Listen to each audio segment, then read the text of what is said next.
Right. Welcome. Sorry, no, I need to say so, because everything I always start with so. Welcome to Cascade Arc 4, The Last of the Summer Elves, Part 23. Part 1 of Part 23. It's the 26th of July 2025. I'm Viktor the GM, and here are the players. Hello, I'm Sean, and I'm playing Falkwin, the mystical speaker who keeps a magic ally. Hi, I'm Kalli. I play Ignysera, who is a dragonfolk warrior who bears a halo of fire. Good evening, my name is Alexander, and tonight I'll be playing Lockheart Dourf, who's an empathic speaker and exactly the sort of person who's interpreting the law. Hi everyone, I'm Chris. I'm playing Nediam, a half-elven explorer who likes to infiltrate. Good hello, everybody. And sadly, Hannah is off being a big movie star now and TV show star, so hopefully she'll return to us one day when she remembers the little people in her life. This is when she fucking hates that character and she hates me for... Yeah, and she's like, what are you talking about? How dare you? How dare you? But yes, hopefully Hannah will return to us. But yes, welcome, good hello, and other such introductions that I always say. What did you remember from last time, Sean? I would remember lots if I was there. Mm-hmm. And I definitely, of course, watched the videos and caught up. Yeah. I had lots of free time in the past 6 weeks. Was it actually 6 weeks? Actually. Is that actually like 6 weeks? Yeah, okay. I mean, it The could last be. one was 7th of God. That is so long ago. I really haven't had much time in the last 6 weeks, so this has possibly been the busiest 6 weeks of my life. I mean, to be fair, it felt like a good time for a hiatus, right? Because scheduling was just awful for me, never mind the rest of you guys. Like, when I looked at it, and like, even my work recently, they made a group chat to make a night out, and they put up a whole bunch of dates, and I'm like, there was so many weekends they put into this poll, and I could do one. And I'm like, why? Why is my calendar busy? Who have I said things to? I don't talk to people. So, yeah. You being a social butterfly. Yeah. To be fair, this year has been a lot in the calendar, and I don't like it. I'll be honest. There's too many places to have to be. But yes, anyway, what do you remember from last time, everybody else? So, well, from the session before, we had been fighting with Arakashan, and we managed to capture one. So we had one of them tied up and taken to Madame TTOT's. Madame TTOT, yes. TTOT. And I guess was like we were going to maybe try and interrogate them and things. So we had a look at their talk collars. We found that they need to be alive for it to work, and it is maybe celestial magic. And there was faint lines that were feeding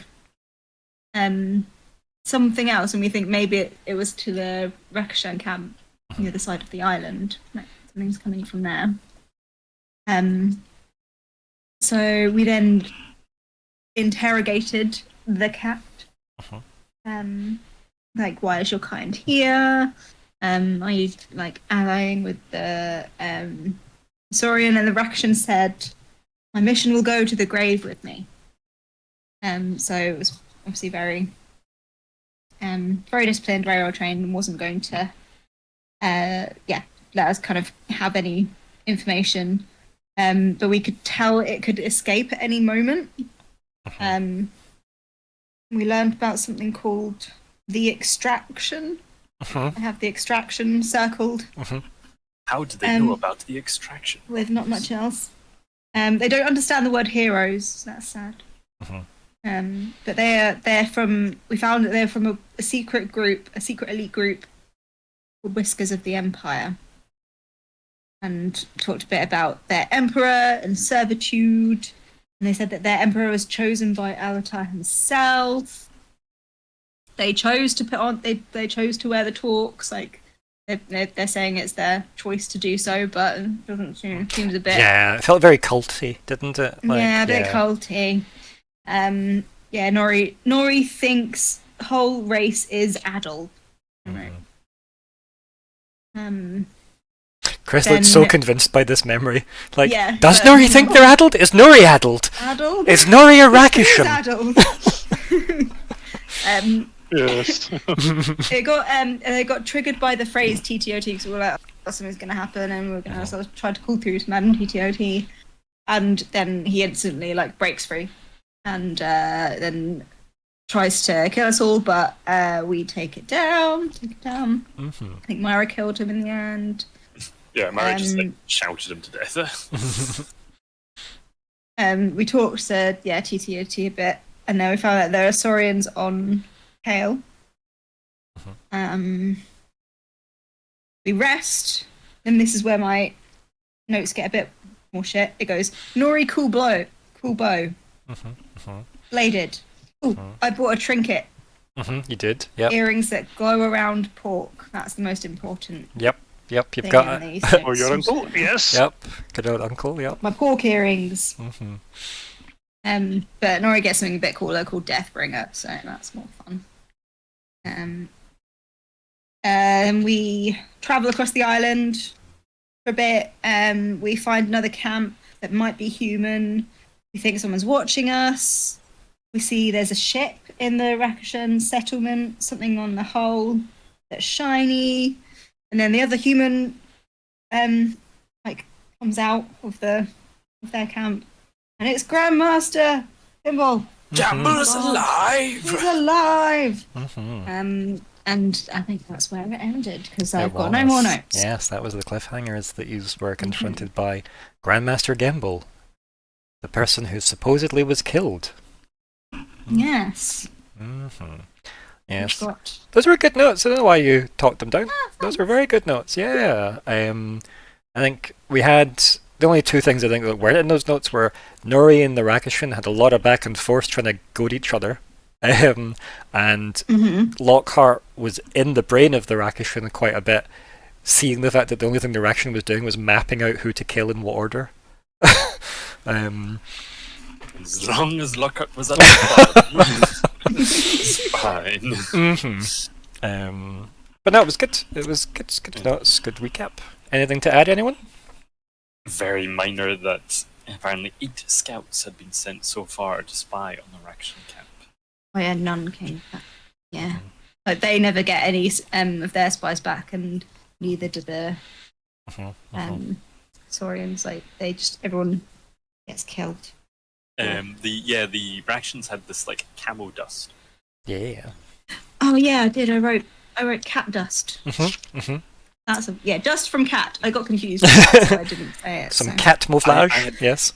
Camo dust written down, but I just badly wrote in camo, and so it was como. Really trying to remember what that meant. Yeah, coma dust. Yeah. Coma dust. But yeah, so we had the cats that were hiding with like this dust to blend in with the environment, and then Nori got a new cipher, and also an upgraded bow from Aluben. Aluben finished her tinkering. Oh. So do you want to talk about that, Nori, if you remember anything about that for Tron's benefit, considering it's, via Aluben? Yeah, we don't have yet. Wonderproof, that one! Yeah, basically it's a bladed longbow that I can use as a sword, dagger type effect. For close range fighting, as well as a long range bow. So yeah, like visually, like the kind of the bow itself goes into those bladed pincer things that have been like attached to either end of it, so it kind of works a bit almost Batleth-esque. So yeah, a dual bladed melee weapon for our. So Nori is now Kid Icarus. Is that something Kid Icarus has? Yeah. Yeah, Pep uses it's like a bow that's made up of boo blades that you can either use. I'm looking at it now. So or split apart. Less that, more like a wooden bow that goes into blades. Because Alubin goes into explaining that culturally, like, it's a weapon of the bronze barks traditionally, but they grow the bark itself into the blades rather than her strapping bits of dead bugs to one. And she was like, it might not hold together, but it's something. So yeah. But considering Nori's heritage seems to be somewhat bronze barkian, she felt it was an appropriate gift. Yes. So we got a nice combo weapon. It's pretty nifty. We like that. Yeah. How did we class that? Are we classing that as a sword, or are we classing it as dagger? Because dagger I'm trained, sword I'm untrained. It was not a dagger. Right. I'm pretty That's fine. sure. I'm- Did I say it was two-handed? I think I said it was like a heavy weapon. I think. But Right. until you need to use it, I don't need to come up with that answer. So Yeah. yeah. Fair enough. Yeah, we've only had like nearly 2 months. Like Come up with simple an answer for that. admin, you know. I said that in the times you weren't here. It's not my fault you didn't hear it. Oh, but yes. Yeah, I feel like. Do you want it to do 4 damage or 6 damage? Because if it does 6 damage, you'll take the hit on the fact that you're not trained with heavy weapons. Well, we've got it down as being 6. Okay, then you're going to take the hit on we it. must have been- Yeah. yeah. But that's the answer. I mean, you can make it a 4 damage if you don't want to take the penalty, but then it's 2 damage less, right? So it's really up I'd to still take the. Yeah, I think it's more interesting penalty being a on hit. It's more fun swords. being a heavy weapon, right? Like it's more fun. Plus, you've all got enough, points to buy some edge or some effort. Sorry to get rid of that penalty, so it's fine. Didn't feel like that last time. That's why I dropped this. I mean, and fought with the dagger. To be fair though, you did fight with like the elite assassins of the Empire. Like, yeah, and also you did really fucking well. Like, you specifically tackling 1-on-1, whereas the rest of them it was like a 3-on-1, right? Like, and Lockheart got a nap. Like, yeah. But yes, speeding your travel, your several-day travel through the jungle of the island, kind of keeping somewhere into the friend zone part of the island, but mostly to the coastal side of that. You navigate around, you avoid some of the patrols that you see of the Rakishans themselves, and you crest up a cliff face to try and get a better look into the vantage point into the kind of encampment that seems to have been fortified up for the Rakishans, and it seems to have got like a makeshift kind of jetty and stuff, and there is quite a large ship berthed there, and it seems to have like an incredibly shiny hull and lots of buzz around that, and then there was some nice magical shimmers as a gentleman makes himself known audibly by being like, "The Lockheart!" And then, "Why are you here?" And out walks Grandmaster Gamble, significantly less deceased than he was meant to be. And I believe he was suitably attired in some survival gear and a Hawaiian shirt. With our wonderful Ted Danson, if we could afford him playing the character. So, yeah, I think we pick up right there. Obviously, for some reason, Myr'ra is taking a lot of detailed notes at this particular point in time, so it's very quiet. Offering people tea, probably. And yeah, he kind of looks around the group and is like, "What brings you here?"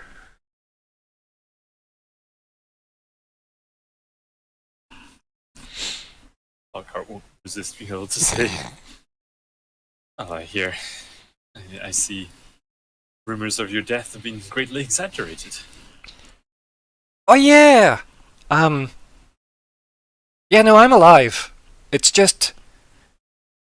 don't go telling people. It's... shh." So you are aware. The rest of the continent seems to believe. that you Oh, were no. murdered. Both continents. That was the important part. You're well known, and of course he's well known on the other continent. He studied their action, right? And he lived there. If you're saying all that out loud as well, by the way, which I think's possibly quite in keeping with Falkwin. It's the sort of thing Falkwin would do, yeah. Like, Gemble will comment going, I'm also head of the magic organization for, like, the planet. Or I was. Yes. Quite famous. Or I was. He keeps correcting himself. So that's probably something Falkwin would have known. Yeah. But yes, Sean definitely forgot that the Arcanatrix is not just for that one continent. No, it's independent of government technically, even though it's really not, as we know. Like, it's really not. But it in theory is. It's for the world. It's not just for, like, it's for magic's sake, not for, politics' sake. But yeah, so he's like, come inside. I think you know the others. And then he, like, puts his hand through, like, the illusion wall that ripples nicely because we're spending some special effects on the first episode back. And he gestures for you to hurry up so that the Rakishans don't see you. Does all go through the wobbly wall of reality? Yep. I think at this point it's only just clicked with Ignysera that who this is because she's never met him. Yeah. Before, Yep. and she's like, Yep. oh, okay, got it. Yeah, just Yep. trying to keep it. Yep. Admin, before we do this, please. Mhm. I take it Ignysera will want to strip down her tent again that we were all in 5 minutes ago. No, that was a while ago. That was a while ago. Yeah, we've montaged Oh, ourselves. magic tent. Yeah, we have montaged quite a bit I'll of just set it travel. up. So you did Right. several times during this little, like, couple of days montage journey stuff. But I had like 5 minutes of time to get used to the cliffhanger, so we didn't do a lot of wasting time on the journey to get here situation. So no, you have been using the tent, so don't worry about that. The tent is packed up and good for mobility. But yeah, so in your head, so you kind of go through the ripple thing, and like it's a bit like an inverse version of like the tent that Ignysera's got, because this is just like a slightly different sky that yous have got, with like a kind of campfire evening set to it, even though it was just like the afternoon or whatever outside. Very cozy campfire vibe kind of settlement and a clearing of trees. The trees are all different types of trees as well. It's definitely a false place, like a pocket reality or whatever, or like a bit like the inside of the tent that Ignysera's got and stuff as well. This is just obviously a slightly different packaged one on the outside.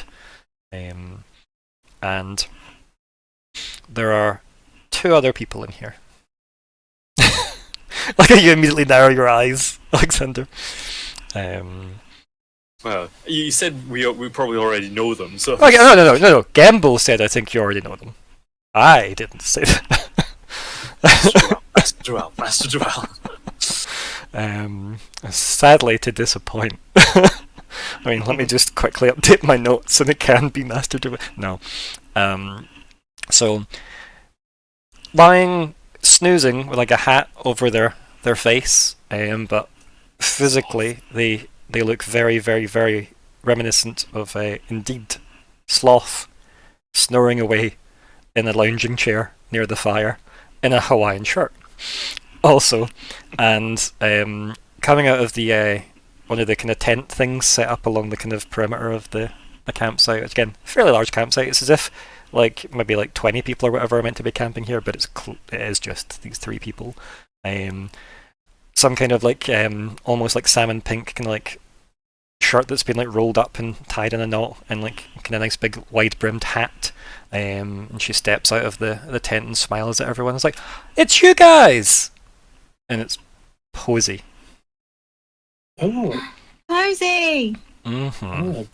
bee lady. Yes, and Gamble goes, I believe you know Posey from the Arcanatrix, and well, he'll wake up at some point. That's Sloth. And then like you just hear like some kind of like guttural throat noises from Sloth between the snoring, but no movement otherwise. Who still seems to be asleep. And Poe's like, oh, should I wake him? And Gamble's just like, like very non-committal response from Gamble there.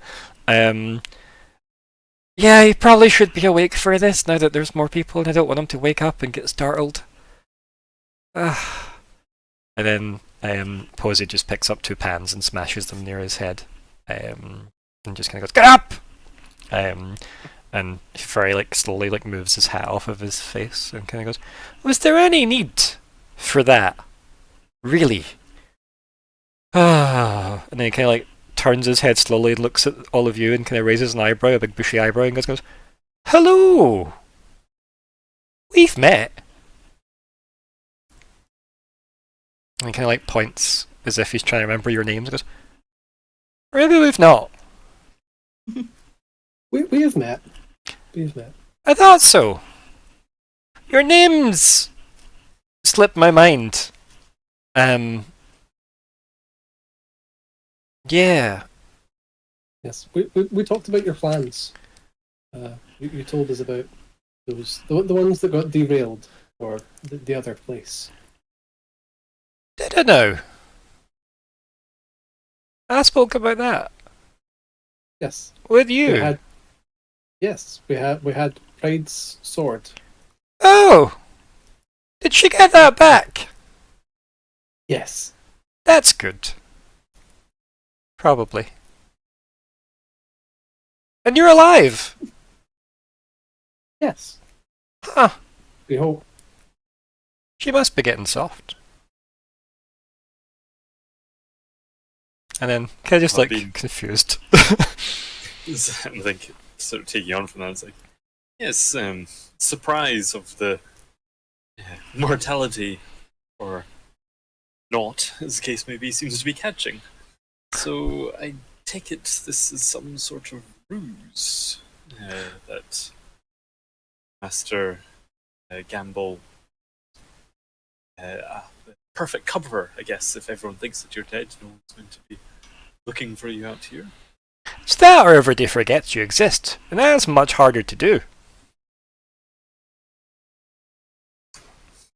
I think Lockhart's they probably did consider trying that, didn't they? Spell 1 failed. Ugh, at least nobody remembers it. So, yeah, Sloth's that's not a very good ruse if you have found your way here. Were you looking for him? We were curious to find out what exactly had happened, but actually the object of our current inquiry seems to be what you were looking at as well. What are we looking at? Turning to Campbell's, I assume you spotted the Emperor's. Is there a word for ship that would be the most, or just the Emperor's ship? Emperor ship's fine, yeah. It's Bard. Or I mean, Bard considering you two spoke about the Rakutians and escorted them in together, I think you both recognise that it's that ship, right? These are the perfect people in this scene for that conversation, quite frankly, because of the earlier stuff from Arc 3. But yeah, Gamble just kind of nods and goes, yes, it's not exactly the most reassuring of discoveries, but he's been here a while. And it's... And you believe the Emperor is on board? It's been hard to get any kind of information without compromising our anonymity here, as it were, but he is here. But it does look like whatever they were here for is loaded onto the ship now.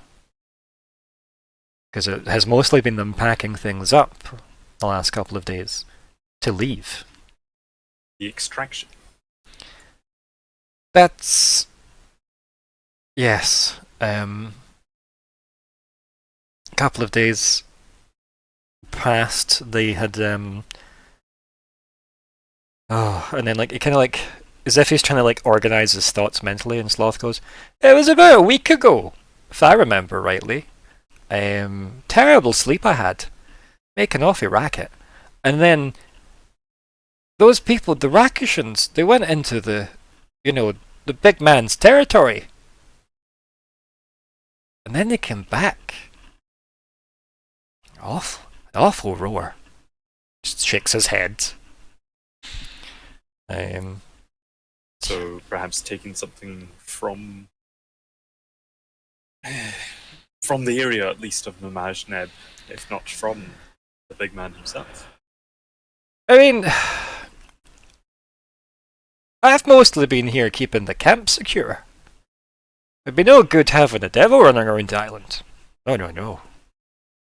And then like Posey like tuts as she's like organizing some kind of like food happening.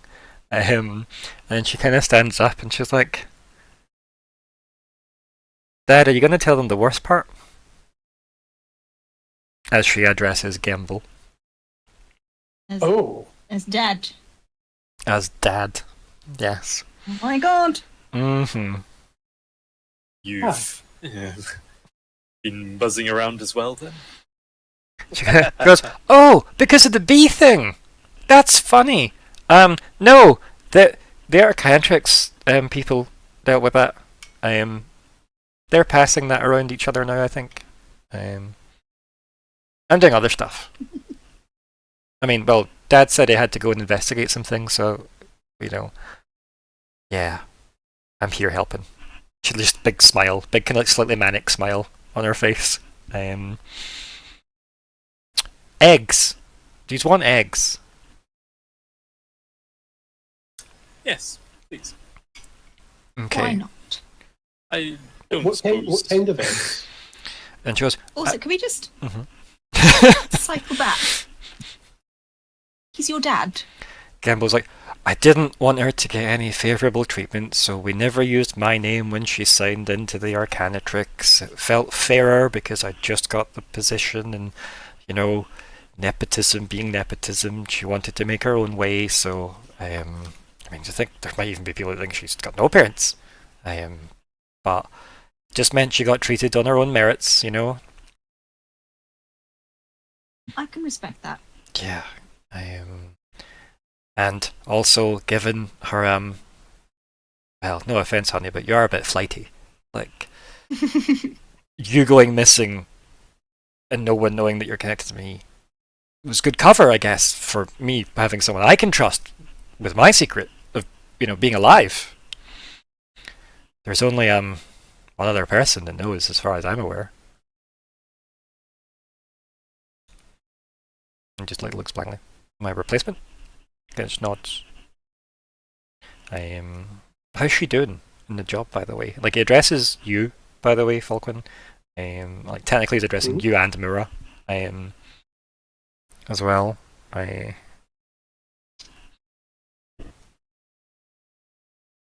She is effective.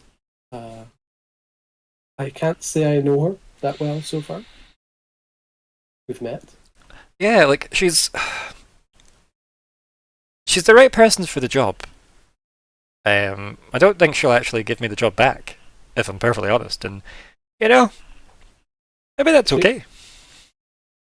I recall feeling she was rather stressed. But Oh, it's a horrible job.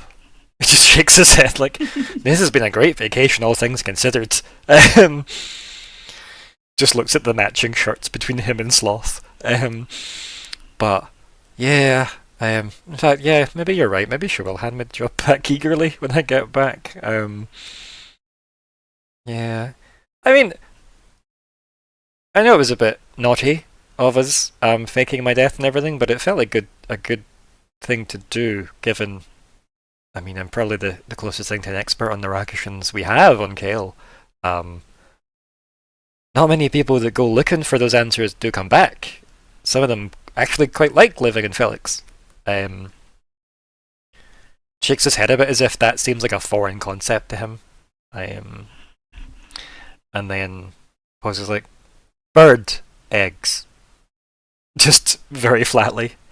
Some kind of bird that was slower than the other birds. Right. Mm-hmm. Thanks. Really delicious. I mean, none of us have got sick so far.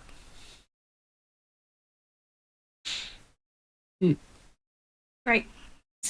It's a good review. Lockhart's thinking about why were the eggs slower, but Nope. Yep, I'm gonna ask yep, Tempest. yep. It's Posey! In my head as well. And remind, oh god, was it Land Before Time? What was the animated show that had the egg with the 2 feet? So, Poking out didn't the we have bottom this that was running we around? had this conversation in the car, did we not? And we found out We it was might from have. Digimon and also from Land Before Time and some third thing that I can't remember what the... Yeah. It was Come from Nice, Has-Been nice, Hotel. Has-Been Hotel has the eggs with the eyes and the little Oh, hats. yeah. So Yeah. there was like 3 things that were like, yeah, that's a recurring thing, actually. Yeah. Yes. There's also one in Pokemon as well. Yeah. Is I mean, given that there's Is- like a million Pokemon now, yeah, I wouldn't blame them. Yeah, Yeah, exactly. okay. I want to say the Stonecutters in The Simpsons. Is it not just like a random? Well, so you better run egg is a line in the Stonecutters, but it doesn't have a face or anything. It's just some guy in an egg costume that runs away after like. But yes, that is one of my favourite lines. Is you better run egg. Anyway, so in this moment, I don't even remember what the current plot thread was in this exact moment, other than everybody was talking to each other about the current situation as to why they're here in this like secret camp. But yeah, so then Kim goes, maybe we should sit and then eat and then talk about what we both know. Because why are yous here actually? And he just looks around. Looks vaguely at the eggs. And then Well, we were here for eggs, in fact, originally. Posey looks up eagerly like, well, I've got some more if you want some. Specific eggs. We were here for the eggs of the king's best friends, as we now know is a rather humorous name. Right.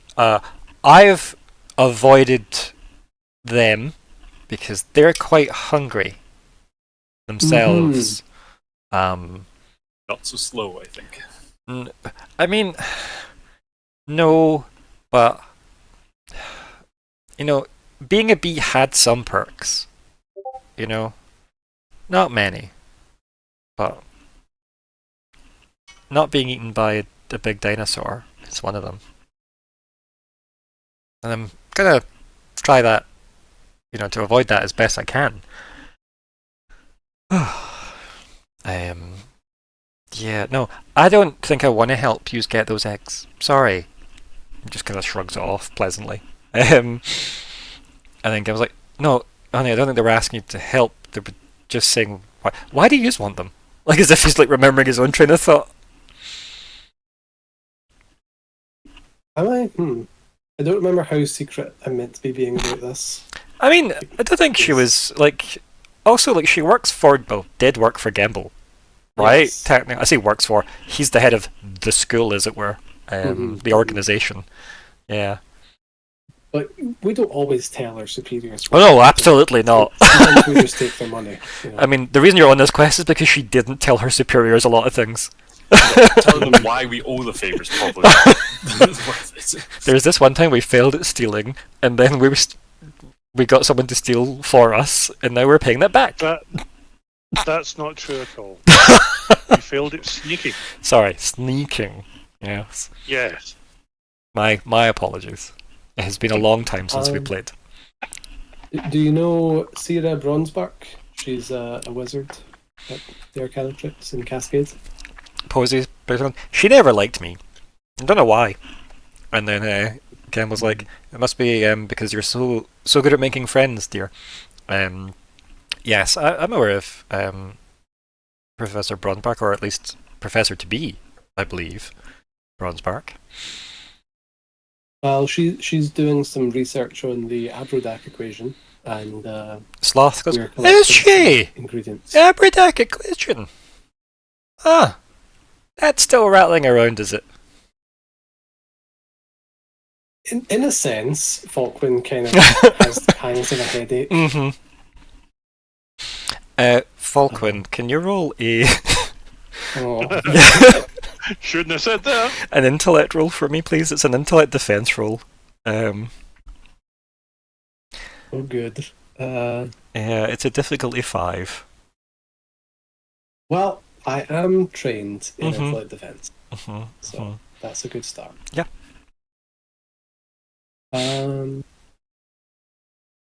So 5 3s are 15. That could be worse. I like that out of context. That's just you saying numbers for the hell of it as well. Anyone that understands the cipher system knows exactly why that's important. Learn your 3 times table. And then, okay, trained means that I actually only need to roll 12. Can you use effort on a defense task? Yeah, you can use effort on any task, which is amazing. Your effort limit's the only thing that you have to adhere to when it comes to a task. I'm tempted to not, because I'm kind of curious what's going to happen if this gets the best of me. So the first roll of the. Can I just say, weeks and he's gonna take any time I ask people to do stuff like this, you can choose not to roll and let things happen. You don't need to roll. You can just let it happen. I like leaving things up to chance. Yeah, exactly. I mean, like, I could have once upon a time jumped into the memory void. This is true. To Yep, it was an option you were eager to try as well, I think. The void beckons. It does. It beckons to all of us, yep. Yeah, we're going to find out whether the void beckons me. I'm not going to use effort. Okay. But I do get my training, so I've got like an almost 50-50 chance. Effort would not have saved me. I mean, a 2 is fine, right? Like, it's not a 1. No. What's your effort limit currently? 3. 3, right? So yeah, we couldn't have made that a 0 difficulty task then with that. Because if you make something a 0 difficulty task, you can choose not to roll as well. Because you just auto pass it, but there's no crits or crit fails, etc. Right? Crit successes or fails involved. That's fine. So, as you and Sloth had this brief exchange, obviously Sloth is like mid ramble. I'm like, oh, that's I still deal with the Adept equation. You swear there's someone next to you. Is it an Iron Root child? There, like, if you turn to look, there isn't anybody. But there is that presence of, like, there's clearly someone next to me. And it does feel like they are diminutive in size as well. It's not like the Alu Ben vibes you often get. This is distinctly... No willowy elven princess. No, this is definitely somewhat unfamiliar that way. That uncomfortable, like, ESP vibed, who's watching me. Yeah. In that little moment. And you can't quite, like, as I said, you kind of turn and there's nothing there. But, like, it's almost like catching a shadow at the corner of your eye. It's like, there definitely is or was someone there, and you know enough about presences because of your time with Elwood Ben and the Bracer and things like that to know there is something going on. It's not just your imagination, right? But you're not sure. I'll kind of try and not focus on that too hard. I'm just kind of not let on that I've got a thing in my head right now. Just try and talk to Sloth. Yes, we understand that it was lost knowledge and then, well, yes, lost. Yeah, you people should be writing stuff down more often, I would say, then you wouldn't lose stuff. I used to write everything down, and then I moved, and I don't know where it is. So that's on me, I suppose. Maybe we're all the same. He just chuckles to himself, like he's just talked himself in a circle. Do you know much about the Adept equation, Lord Sloth? You hear Elwood Ben speak to you and say, "You felt that too, right?" I'm assuming you're referring to the presence. Like I say in my head. Good. You did feel that then. Oh yes. And she seems unnerved by that. I think our young friend is still there. Sloth goes, "Is he okay? He's just started talking." And like turns to the rest of the group. Sorry. I mean, I know I ramble on, but I mean, that was just... And he just shrugs. Sorry, yes, I was somewhere else there. Do you, Lord Sloth, know much about the equation? I mean, I used to, but I've not thought about that in years now. Probably Were there written down any- somewhere. Were there any defining characteristics of that knowledge? Did it take a strange form at all? Kind of shakes his head. No. Just Okay. Okay. really useful magical mathematics, I guess. Hmm. It was interesting having to learn it, given, well, you know, before we fell, we didn't really have to bother with that. That was just, you know, our will, right? Hmm. And then, you know, there, Kel looks very like his mum and dad listening. Their will through us, you know. So that was fun, you know, like a puzzle.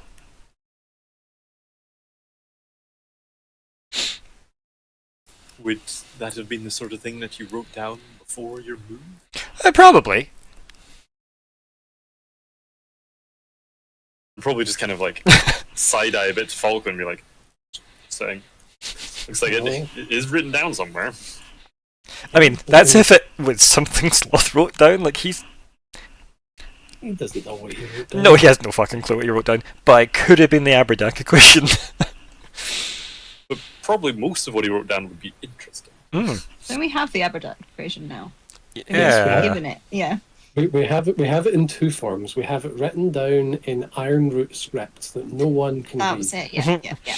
And we also have it just kind of packaged and compressed in In your Falkwin's brain, mind, yeah. which is slowly kind of unfurling, like, you know, when you're inflating a bouncy castle.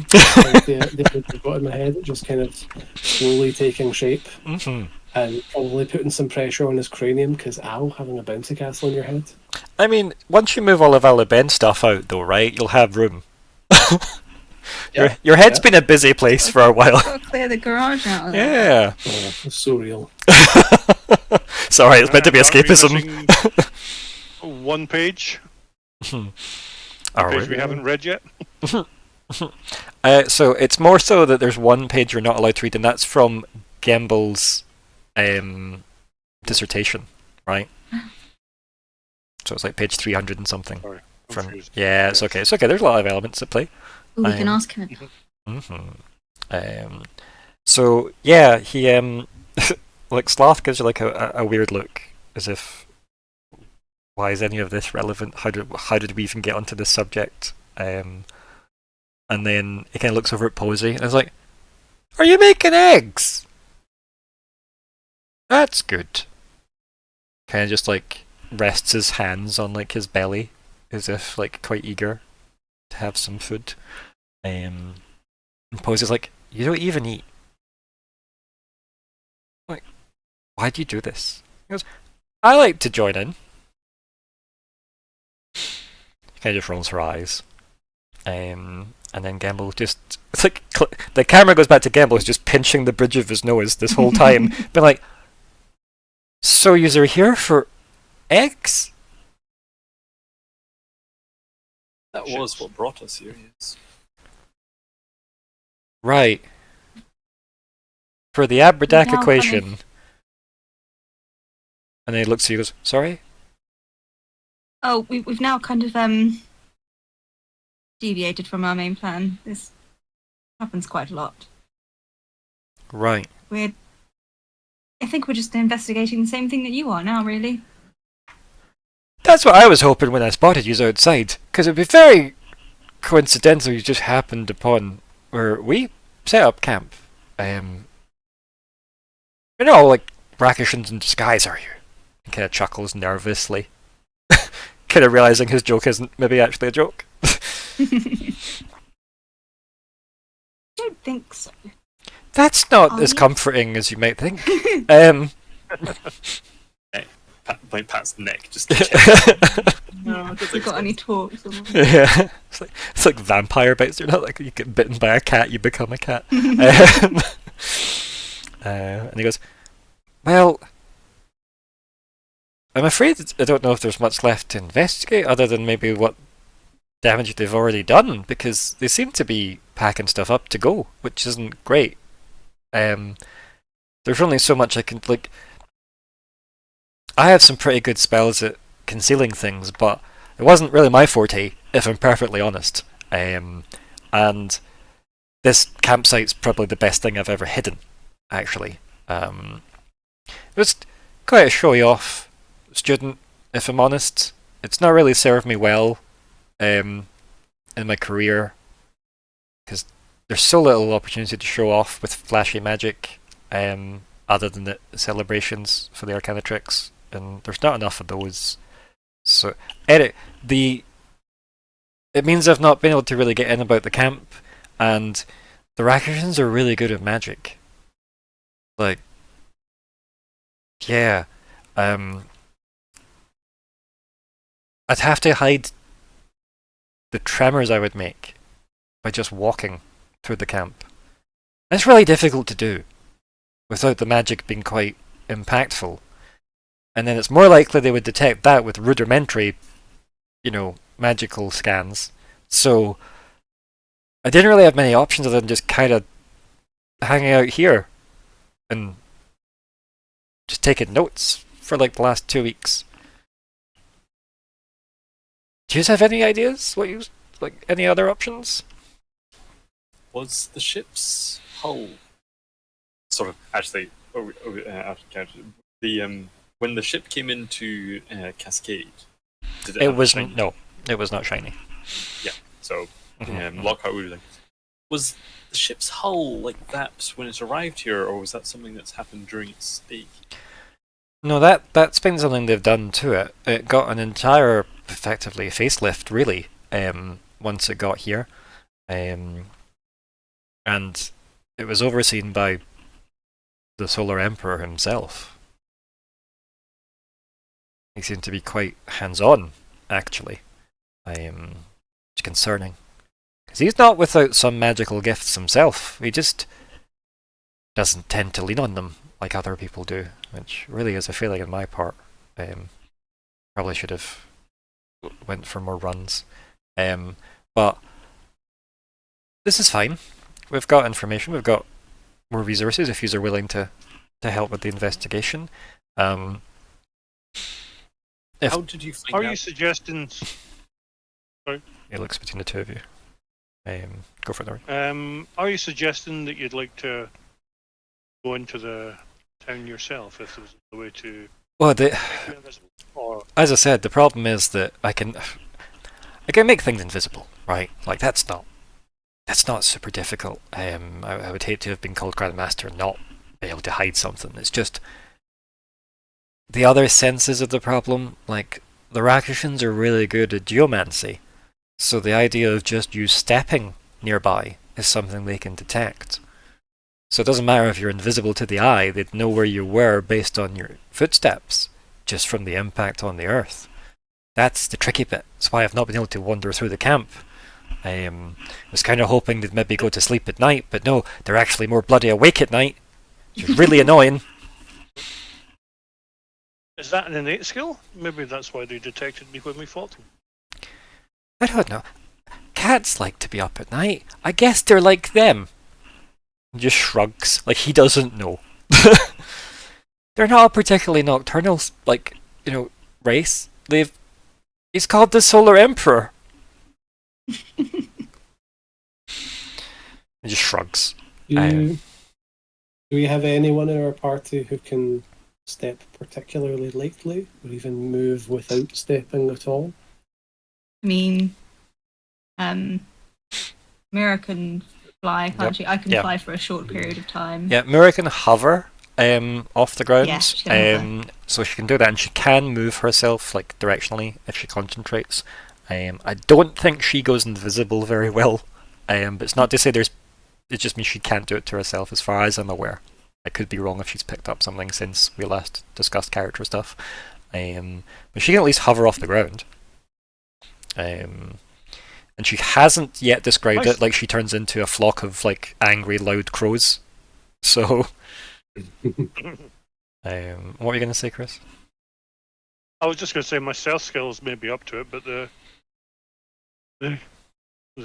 cloak I have and yeah, you're probably the sneakiest person, regardless, right? You're still definitely the sneakiest person, probably out of everybody here, right? Other than Posey as a bee, I guess. You just need to walk without rhythm. So you don't attract the cats. Yeah. But yes, and again, the problem is that you don't necessarily know what the pressure sensitivity is on their like magic, either, or if they're even using that. That's just something Gamble knows about them, right? So it is just a case of he has erred on such caution because it'd be very poor, of him to get caught immediately. So he's mostly been observing, and no offense, but it's not like the backup he's brought has been particularly useful.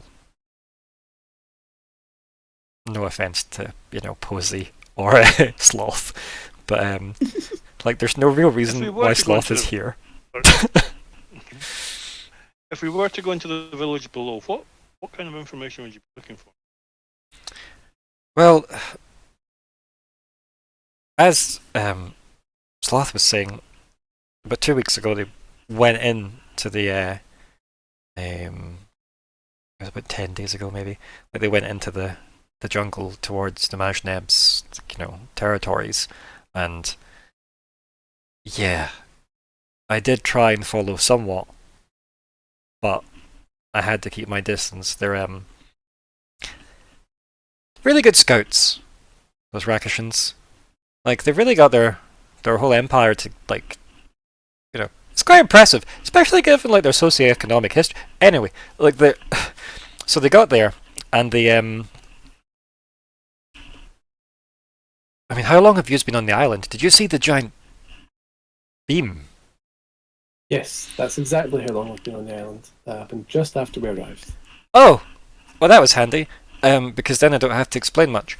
So, they got into his territory, and then they left with something under a big tarp. And he's not made much noise since then, and my plan actually tomorrow was to then go a wander in, but I was waiting to see how many days it looked like it was going to take them to pack up their camp to go before I go wandering into the jungle. So do you think the cats killed the king? I feel like we'd know if so whatever they took out, not big enough to be Namaj Neb. Have you ever seen Namaj Neb? Or we've heard descriptions. As Sloth said, he's a big man. Like, he's big. It's amazing the actual ecology of this island is intact, but I don't know how long that'll hold if Namaj Neb is disrupted in some way, because it's all connected. There's an ecologist would explain this better, okay? And it's why I brought Posey. Posey's just like, big guy dies, island dies. Goes back to like shuffling the eggs. But isn't that what I said? He goes, no, you were saying it like a really dad way. And he kind of just rolls his eyes, and then he says, "So it's probably going to be about 3 days for them to pack up whatever is important. I don't think they'll take everything, if I'm perfectly honest. But that's an estimate. They might abandon everything that's currently in. They might leave tonight. It's hard to say, to be perfectly honest. But if they were packing up what seems to be important things, then they've probably got about 3 days, give or take, depending on how efficient they are about that. So that would be enough time for me to, mosey on in to see what damage they may have done to the big man, I guess. Kind of like rolls his eyes at even calling him Ashneb that, and then says, but I don't know if it's worth seeing what they do But then, am I just sitting here to watch them sail off when maybe I could help? I don't know. I should have brought more people, really. Then, how was I supposed to know this was happening? This is unusual, right? How did you know something was happening? So,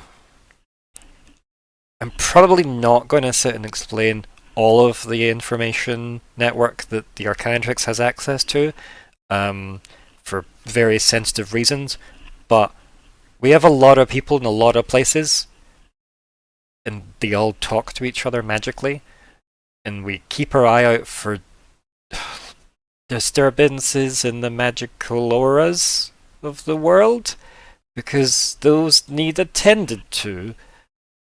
Otherwise, weird stuff happens. This relate to the gems in any way? Or Oh yeah, there's... Has anything happened with those? not to our knowledge. Last we heard, they were all still there, and they were all mostly reflections of a small number of souls. They weren't all unique souls. It kind of nods. It goes, no, I remember that report that they seemed to be like 12 people like refracted, like but I didn't really know what that meant, if I'm perfectly honest. Yeah, that's interesting. So there's been no further to it. You just came here for eggs. Shakes his head. What do you want to do with the Adept? Like, is this so that she can get? Are you here so she can get promoted? Well, That's genius. I should have did that. I could have sent loads of people out, getting notes about their Action Empire for my thesis. Would never have had to bloody do that. I'm still finding sand in places. Mentioning your thesis, there was a section we weren't allowed to read. Oh? You were allowed to read any of Would it? you? Well, I didn't, but who did? Was it Falkwin or? Wasn't it? Myr'ra. I Myr'ra. don't think Falkwin Yeah. read it. No, Falcon was meditating on the Aberdac That was equation. it, yeah, yeah. Myr'ra read it. Yeah, it was Myr'ra and Lockhart that was Mhm. going over the thesis, and it was it Myr'ra that acquired it from the library, and then Yeah, that was it. Duell gave her a glass of milk and said, "Don't read this page." Mhm. And Philip was also there. Yeah. I don't want the best viewers on streamboo.com. Just delete this mess. There we go. Sorry. Oh, Twitch chat. The bots. Yeah, so he obviously kind of like thinks about it and goes, I'm pretty sure we made that like a non-access document just to add to the mystery of me, going, well, dead. How did you just get a copy? There's nothing interesting in it, really, about, my supposed demise. It was just, like, how did you just convince, and why can't I remember her name now? It's just deleted from my brain. Viestra. Viestra. Yeah. Who was the It's like, yeah. librarian that So that was Falkwin hates? That's Helagith. I remember her. Helagith Silverthorn, I believe, is her name, with her missing cat. But Viestra Amrith was the one I couldn't remember. The one played by Gina Torres, if we could afford her. But yeah, Grandmaster Viestra Amrith. He goes, yeah, Viestra. Like, did you sweet talk Viestra? I need to have words with her. How did we convince her again? We must have been very convincing. Yes, we're competent. I mean, well, you're here, so that's something, and it's not nothing. And like again, it's like a non-content statement that he said. For that, We have a habit of being in the wrong place at the wrong time. I don't know. This seems quite helpful for Or me. the right place. Yeah, I was gonna say it's quite helpful for me. I mean, as long as you are willing to make sure that you don't go like telling everybody I'm actually still alive and on a secret reconnaissance mission against a foreign nation that we're perhaps trying to get an alliance with, just generally, so there's no continental war. As long as you're okay with all that, no pressure, right? Who's alive? Exactly. But who actually are you, though? Myself, I'm Nori. Oh, Nediam. Well, nice to meet you. Been traveling with Lockheart for several months, years now, possibly. So Oh, we've not been fortunate enough to meet. I get why you're so quiet now. He chuckles to himself. Like, he pats you on the shoulder, like, without looking at you, Lockhart, like, as if, nah, I'm only kidding, but he's not acknowledging that at all. He's just doing that, like, yeah, you know. And he goes, I think I recognise you. You're, Quilburn, right? Like, he's the one that put you up Oh. for this, right? Yes, he's my uncle. Yeah. He cheats at cards, by the way. I'm not surprised. Yeah, he really doesn't like losing. No, he's not the best loser. No, very proud So man. Sometimes but it's better just to let him win. Unfortunately. I found that he pours more generously if you let him win. Mhm. And yeah, he kind of chuckles a bit to himself as if like remembering something, and then Yeah. just kind of doesn't continue that conversation. He goes, yeah. Do you have anything sneaky we can use to go on to the? I mean, I'd love to be on the ship. Can you do that? I don't think that's a good idea. I think we'd be detected instantaneously, but I'd love to be on the ship. I had a cloak you could use to possibly get onto the ship. There wouldn't hide any magic abilities. The problem though with that though, Nori, is if they found me on that ship, that says too many. As much as I don't necessarily have political ties to the content of Kale, the Arcanatrix building is on Kale. Can I have a rules clarification? Sure you can. So, distance viewing lets me set up my sensor at a location. Are you going to ask if you can visited use or it? viewed. Are you going to ask if you can set it up and leapfrog yourself with it? Well, kind of. What I'm gonna ask is whether I can like be on some vantage point looking through a spyglass and see like a particular point on the deck and then put it there. If it says viewed, then yeah, it's in the rules. I also vaguely remember that at some point I get to move that. I don't remember when or how or if. I'm not aware of it being able to be moved personally, but it might be something that you can do that I'm not aware of. But I could have to my knowledge, there is like it works pretty much the way the I don't know how many of you are familiar with shamans from World of Warcraft, but they have a far-seeing ability that you can. It's one of these point and click on the screen abilities, and you can cast it while you're viewing from the location you're projecting to, so you can kind of just travel down the map so long as you've got the mana to keep casting it, and you can make a totem that refreshes your mana next to you while you just like zone out of your body and go a wander. Yes, that was it. Moving it is kind of a cheeky thing that you can do if you can make it free. That was it. Is that a thing? Because it says here immobile sensor currently. Yes, but so the cost is 5. Okay. Right, so if you can reduce the cost to 0, and you can put it somewhere that you have previously viewed. Yep. Then you can just make a new one. Yeah, you're leapfrogging kind it. of the furthest. Yeah, so you're not moving it, you're just recasting it with Replacing new it, information. Yes, so mechanically that, but yes, you're ultimately leapfrogging from it. Yeah? I don't think I'm able to make it free yet, but if we can get me to a vantage point, then I can scout out the ship. So, luckily, you're literally at a vantage point because that's why they set up their camp here. Oh, we can see the ship from here. Yeah. Yes. Okay. Yep. Because these are on quite a high cliff that looks into the camp. It's like at the part where you wouldn't need to fortify it because of the shape of the land near the beach, etc. But that's why they picked this area, because the cliffs like effectively wall off a lot of it. So it made a good place to like fortify on the island for their obviously their emperor to turn up. Him leaving the Empire is also like a big thing, right? I think we covered that in some of the text that you had read, but him leaving to even turn up at Cascade City in Arc 3 was a big deal. Yeah, he normally stays within the seat of the sun, which is that territory. Inside the seat is a secret chamber in the throne. Yes.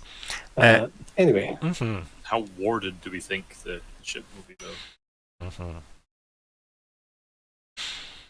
Only time will tell.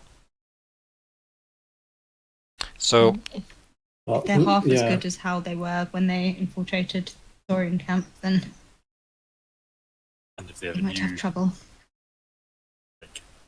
like moon glass or something, maybe it's their hull. is that your working theory? Is it? Pretty much. Okay. Or silver, but that seems Risky. that seems too obvious. Where would they get the silver from? Well, Remember, no Fae were on Felix. yes, but yes, they got it here. Thanks, Ryland. I see. Did silver fall on Dinosaur Island? Did it? They're extracting something. They are extracting something, and that's kind of what Gembel's really interested in finding out, because it seemed to involve keeping the Majneb quiet now, which is worrying. Well, shall we give this a go? And then Sloth kind of person goes, "What exactly is it you're gonna do? Because if you do something to poke them, and then they look up and see you doing it, then I have to move. So, what are you up to, lad?" Well, I'm able to project my senses to a space that I can see. So I was going to project them onto the boat so that I can see and hear what's going on the boat. That's really handy. You're just gonna go do that, like with no thought to your own safety. I'm sure my friends around me will keep me safe while that's my good. body here is immobile. It's good to have friends. Well, I mean, look, you could have rolled down the cliff or anything. Would you know? Or would you just be away? I believe I would know, but it's not clear. Fascinating. I've never tested. Just shakes his head like, fascinating. The youth of today, throwing their lives away.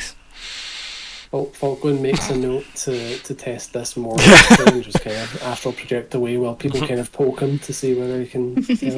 Like Alaben has a comment just on regards to everything that Sloth just said. He goes, "It's hard to believe he was ever of a celestial host." So I'm pretty sure. So I need to concentrate to see, hear, and smell through the sensor. Yeah. So the sensor just kind of sits there, and I have to kind of concentrate. Yeah, to see you make through a it. you make a security camera. Yeah, Yeah, like you make a security camera somewhere. You then focus really hard on looking at your mental monitor for it, and then yeah. But you can. So it's not like I'm really astral projecting. Okay, I mean, it's not to say all the problems of astral projecting can happen. Right? Mm-hmm. Right, it's magic we're fucking with here. Yes. Is it astral receiving? It's AV, that's what it is. So, yeah, you can give this a go if you want. So you want to do you want to give me some kind of perception roll to see if you can get a good starting point, I guess. Okay. Yeah. Well, I mean, I was kind of hoping that someone might have a spyglass or a looking glass or something. Who could possibly have an item like that from character creation? Lockhart. Oh. Unfold, say, very expensive. One that has been used so many times. Use it a couple times. I have actually. Ooh, well, this is lovely. Mm. Okay, perception. I believe it gives you an asset, doesn't it? This expensive eyeglass for I would hope so. yeah. It's not just pretty to look at and resell. What am I doing for perception? So it's an intellect roll, and whatever else you've got bonuses wise to perception. Okay, I have no such things. So, Okay. shall we intellect with? Mhm. Let's see. My intellect's actually looking quite sad, so I'm going to save that. Okay. And remember, this is just you to try and get a good location to do it to, right? Yes. Hey, look at that. There you go. Had you spent anything on that, you'd have got it back, which would be nice. Mm. But you didn't do. So, I think I'm going to start offering you guys the option to like weigh in on what the major and minor effects can be as like an initial, because obviously I often get like ideas for them anyway based on the context of the role. But like if you have ideas for the context of the role as well, just can let me know. My major effects obviously pretty damn good. So what if at the point I'm looking through it, the kind of door down to the bowels of the ship happens to be opening, and I can even see either the king or some other important Rakishan So just past that door. I think I can offer you the fact that you've timed, like, maybe your major boon to this can just be that they've opened a big cargo door that gets you inside the ship as a starting point. Whether or not it's a good vantage point when you're there is obviously something you'll need to discover when you're there, but it's probably the best starting point you're likely to get, purely based on how math in roleplay games works. So yeah, and that 20 is pretty damn good as a starting point. And I mean, it's technically what, a roll of a 23, so yeah, it's pretty damn good. The obviously it's time sensitive, but it does look like it's because they're loading some stuff in. So it kind of is you've probably got 5 minutes before it wouldn't be as advantageous. But a reasonable amount of time to do something if you had to in 5 minutes. I'm not I'm not giving you 5 minutes because I think of something specific. I'm just saying you just have a roughly 5 minutes before they start chucking crates down there and you don't necessarily get a good angle. Well, I'm gonna spend one on my distance viewing to try and put a sensor in that cargo hold that I can now see into. Cool. Do I need to roll? Is the ship warded? I think it's worth rolling. I'd say it's worth rolling. Oh, good. I'm not saying it's because the ship's warded. I'm just saying it's probably worth rolling because it's more interesting.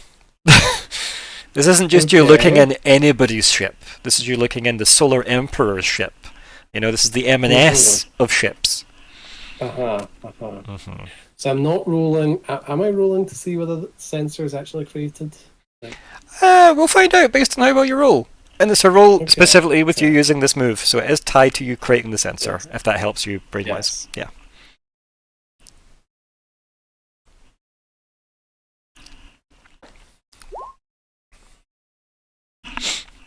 Okay, so you obviously, do you want to describe what this looks like to everybody else that's just standing near you? Like, are you just looking with your spyglass and you collapse because you've told nobody what you're doing, or? No. So I don't think I immediately see through the sensor. I just kind of know it's there.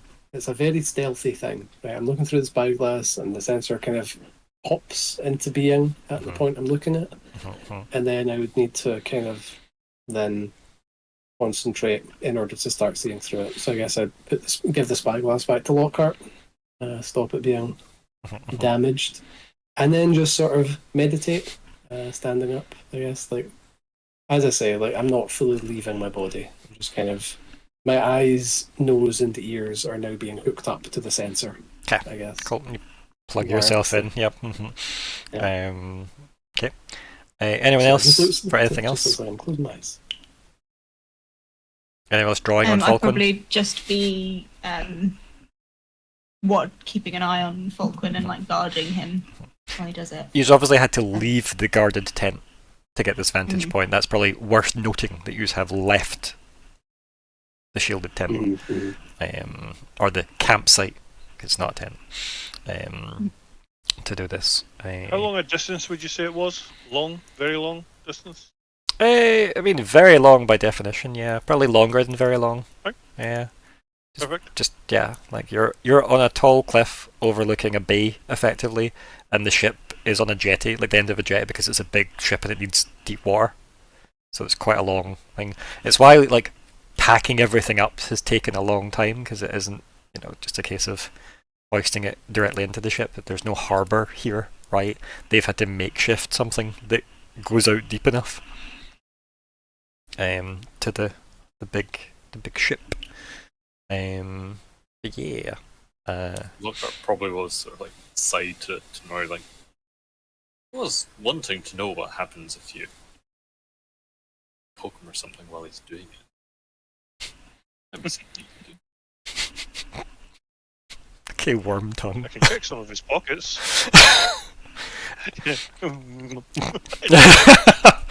Falkwin just says, "My sense of touch is still perfectly working. Thank you very much." I've not even finished chanting what I need to chant to get my brain in there, and you're already talking about sticking your fingers in my ear, guys.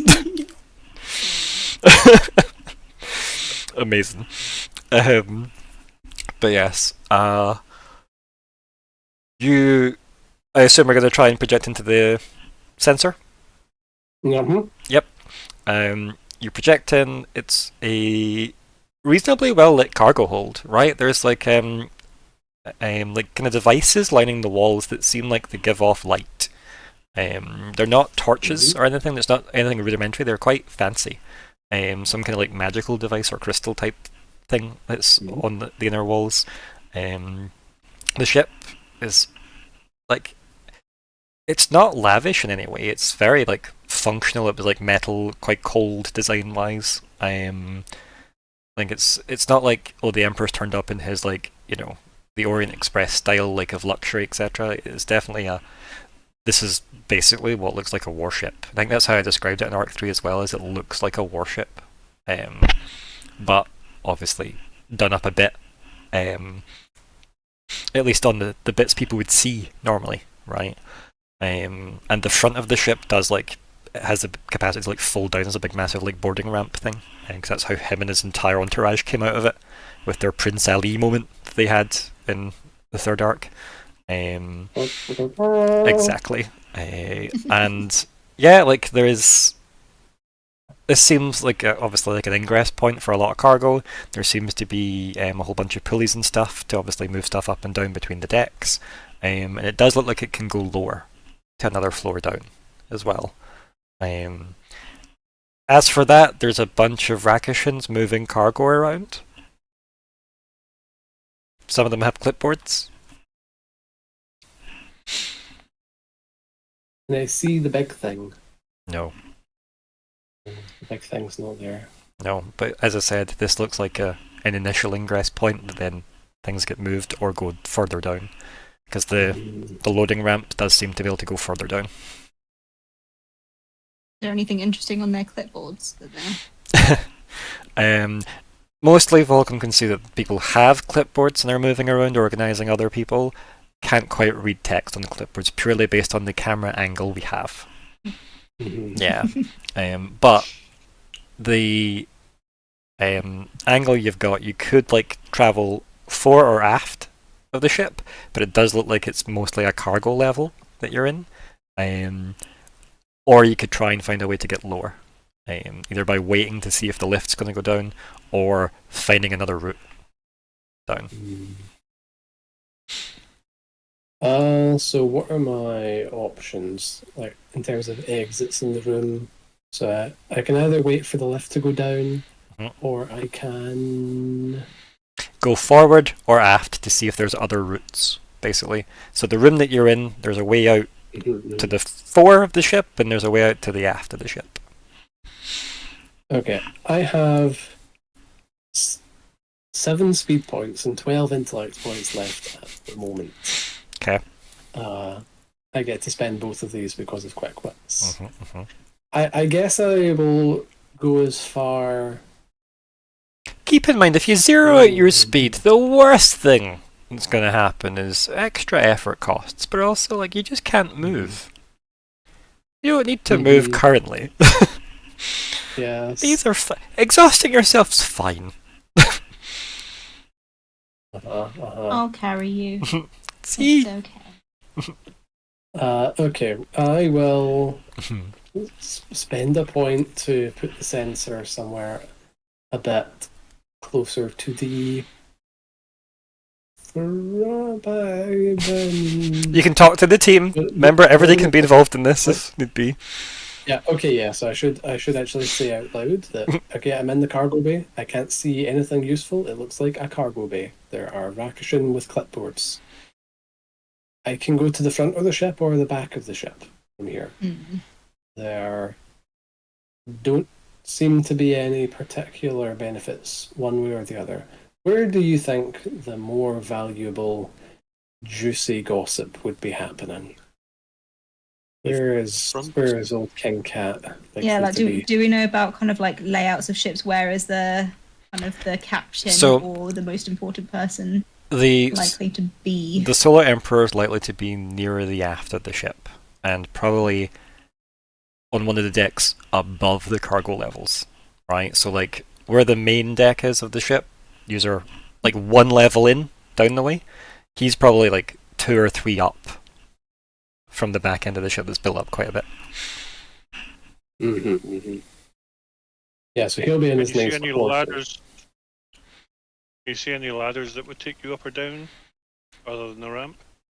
So it's just the cargo like loader. You'd have to go forward or back to see if there was a way down. You can't see it from this position, but you know that this cargo ramp can go further down. And the cargo ramp is big. I'm going to make an educated guess that the thing we want, finding out what it is going to be at the bottom of the ship. And I would imagine it's still going to be covered. So it might not be useful to see it, unless maybe we can get a sense of shape of something, or maybe there are people talking about it. But then again, the people talking about it might be the higher ups. So what do we think? Do I try and spy on the king, or do I try and spy on whatever this is that they have extracted? What they've extracted might be like useful if we can see it, but yeah, you might not be able to see it. But also, is there more likely to be someone by the Emperor that can maybe detect that you're doing sneaky magic shit?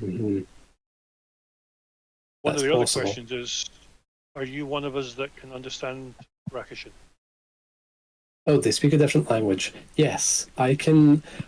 That is a feature of Falkwin. Falkwin can pretty much speak every language magically. Also, which one wasn't it Falkwin that did the actual groundwork and learned some Rakishin? Like, who is it that actually learned a bit of like? Oh yeah, someone had like a Rakishin guide. But someone specifically put work in one session. I can't remember what it was, but I think it was true.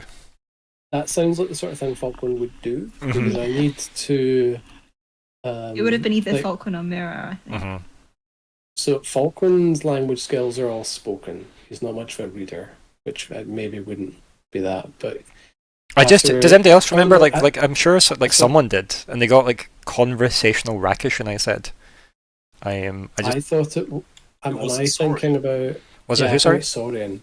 I think I was... conversational Saurian. Right, that's maybe what I'm confusing. Saurians and Saurian. Okay, that's okay. But I know you've got Babel anyway, right? So... Yes. Yeah. I knew there was conversational something. So if I can hear them speak for a few minutes, then I can speak and understand it. Yeah. And then I get to native proficiency in a few hours.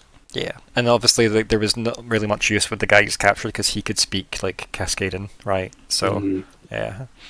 I think I'll head to the back of the ship and try and spy on the king. Okay. So, think, just so as you're fully aware, right? And this isn't me guiding where you're going to go, I'm just going to loop you in because I know there's no picture of this boat. So, how many corridors can you project into by leapfrogging, right? How many goes at this do you have in you? in terms of Well, what I've direction you I've need to go. I've got 19 points. Okay. So I can make. So you can do 4 more Let's. of these. Or what's your discount? Yeah. Sorry, your edge. Oh, my edge is 4 and the cost is 5. So Okay, each so of these costs yeah, 1. so you've got like 19 jumps, right? Basically, that's Well, not use terrible. all of that. Is that? Would you then be zeroed out in 2 if you did that? Yeah, so I'm sitting at 6 might, 7 speed, 12 intellect at the moment. Okay, so you'd be in a pretty bad way, but you've got, let's say, 18 to not zero you out on 2 tracks. Let's say 17 because I don't really want to zero out on Okay. anything at the moment. Okay, so you get 17 jumps. That's a lot better than I thought. I thought you only had like maybe 4 or 5. Okay, no, you could definitely like hop through corridors. Obviously, if you hit a locked door, though, you might have to wait till someone opens it. Is the only downside, or find another route. If that, because remember, you're going to be snaking through a ship. Or you go back up and try and find like a window or something on the top deck, to like zoom around on to try and see if there's another way into one of the top levels. Again, that's really like, and there's not going forward or going back on this level probably won't teach you as much because you're right. It does look like if this thing was that big, it's probably further down rather than forward or back. So yeah, I think either spying on the king, but going up and out is probably more efficient, or going in and down. That's probably your 2 best options. Let's try that. Let's try going up and out and trying to get into the king's quarters that way. Okay, yep. So obviously you're going to be looking up. I assume you're going to try and cast this from inside it. Yes. Yeah.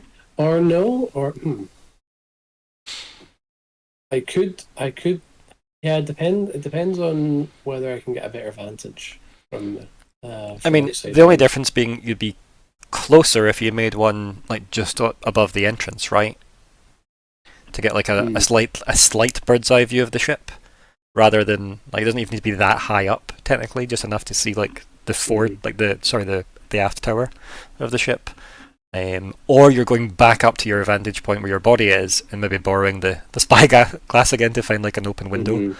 So it's your choice, whatever you think's best.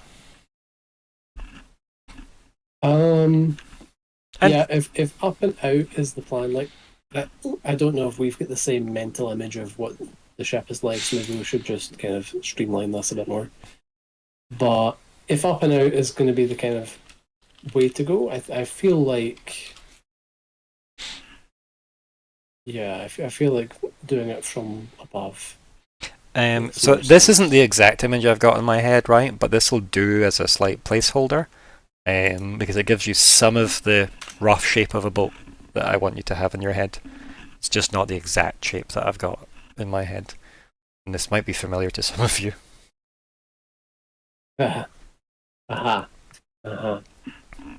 So you're in like the middle, which has the big hole in it, to get inside for the cargo. And there's like, as I said, the aft tower area.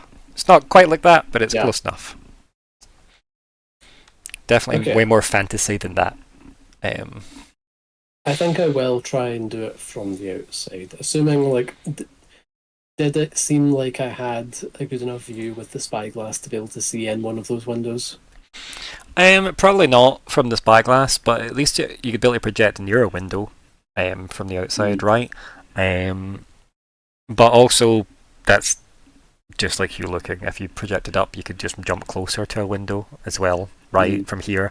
So it's basically the cost of a jump, I think, depending on what you're doing. Because either way, you're going to have to jump inside anyway, right? Yeah. So, yeah. It seems like 6.5 then. So I'll spend 1 to go up, kind of to the deck, and then probably another 1 to try and get in as high a window as I can, because I'm guessing the boss will be up top. So give me a roll for each jump. Okay. So jump to get up to get your vantage point to see a window. And then obviously you've got your new sensor. You obviously project properly into that. We're obviously hand-waving a lot of the narrative actual time that it takes to do these things because it's narrative. And then you reassess your connection with the new sensor. and then you spot a window. You spot it well enough that you could probably just project one in that room, and it can be as high up or as... let's assume there's like 3 levels or 4 levels to this tower, right? Like, you pick what level you want to go into, like top, middle, or bottom, I guess. Top. We're going to the top. Okay, cool. Do you want to give me another roll to pop inside at the top? Okay. Getting all the bad rolls out of me now. That's okay. So you project inside, and it does seem to be what looks like a fairly lavish-looking like viewing platform. It kind of looks the equivalent of like a harem room, where it's mostly comfortable, cushioned seating for lounging around. There's a lot of like what looks like white marble like chaiselongs everywhere. It kind of looks like, you know, a sexy Roman boudoir, really. And there's no one inside. But you find even just like looking around feels like moving in tar. Like as you're like just orbiting like through the center, it's slower for some reason here. Like there's definitely like resistance. And then slowly but surely like parts of your vision's clouding out. It's as if it's like eclipsing. And you can see it's actually just a big hand with claws that's holding the sensor. And then it turns and your entire vantage point like gets pivoted. Whether or not this person's upright or not, it's a different story. Depends how they pivoted the sensor. And they go, and what do we have here? An uninvited guest. How wonderful. And I need you to make another intellect defense roll for me to avoid some feedback.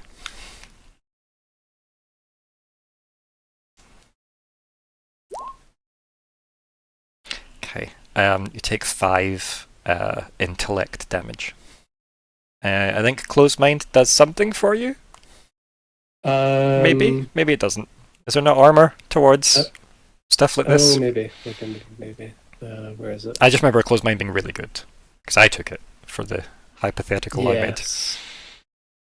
Closed mind gives me +2 armor against damage that targets. Well, it's only 3 damage you take then. How nice for you. And yeah, it was the Solar Emperor. Ow. Well, my eyes hurt a bit now. But, and like Alaben's the first voice you hear going, "Are you okay?" Obviously, immediately feeling the same feedback you did. Yeah, that was unpleasant. Didn't learn anything. No, we did. He can hide his presence from your sensor. Oh, yes. Yes, that's something. Also, he knows you're here. Yes, that's rather than a thing we learned. That's a thing we now know and need to take action for. Gembel's like, let's all go back in the camp. And he just like basically kind of like dad pulls you all in. Obviously, Ignysera, he does not dad pull you in since you are probably much bigger than him. Although Ted Danson's pretty big, but Pretty small. yeah. But Ignysera's also pretty big. But he gestures very, very forcefully back in the tent of stealth. So you all go back in the Veil. I assume nobody specifically wants to stay out. I'm gonna assume.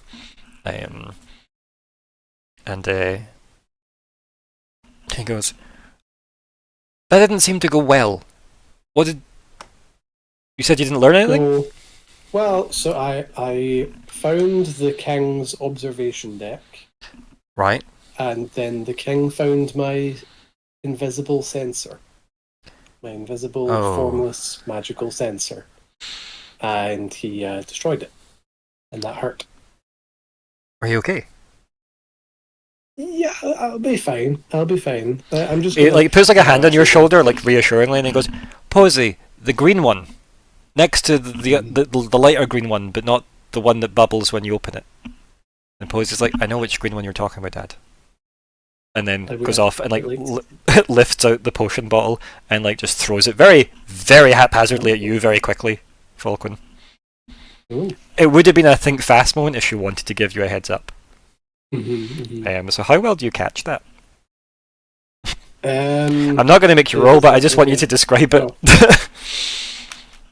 How dexterous is Falkwin, really?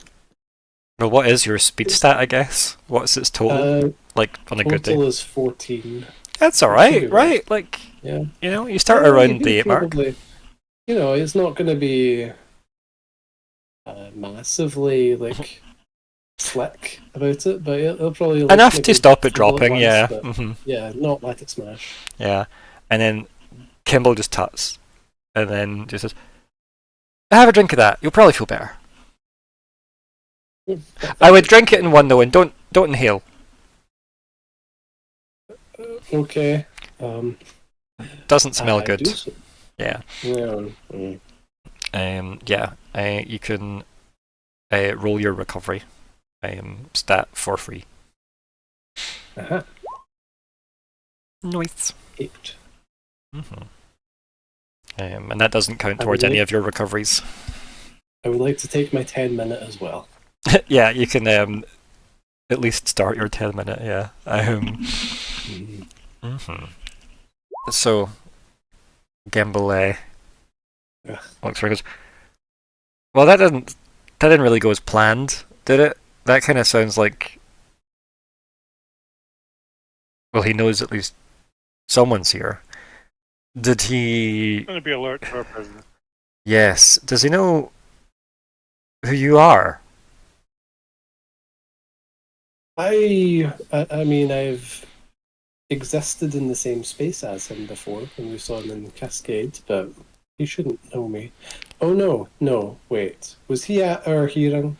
No, but you were... He was self-invited into the the meeting in the third arc. So like you have been in that room with him, just not for that reason at that time. He was not part of the trial, no. He's the one that was like, oh, there's a couple of empty chairs I could sit in. Why am I not allowed in this amazing grand council? Yeah, he was a bit of a dickhead when he was there. Alexica Cridge, the high speaker, was not impressed with his interruptions. Yeah, no, he shouldn't know us unless he does, which isn't impossible. It's hard to say. Helborn just has the vibe of concern. There's no words, there's just the vibe of concern emanating from her. Yeah, and then Sloth's like, oh, does this mean I have to pack? I was just getting comfy. We may be about to have some feline company. How can I be bothered with this? This is a lot of effort. I brought a lot of stuff.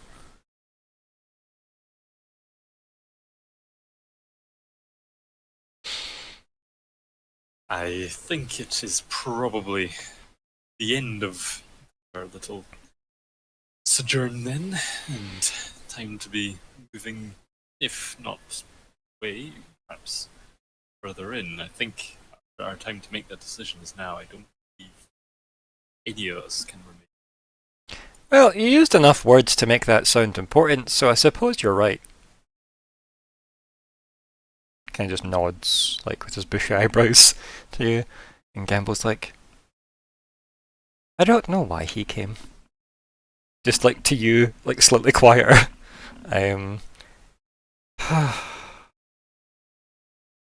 Anyway, yes, I think we have to relocate. I'm not actually sure of moving right now, though. It's the smart move, because I think this is when they're at their highest alert, right?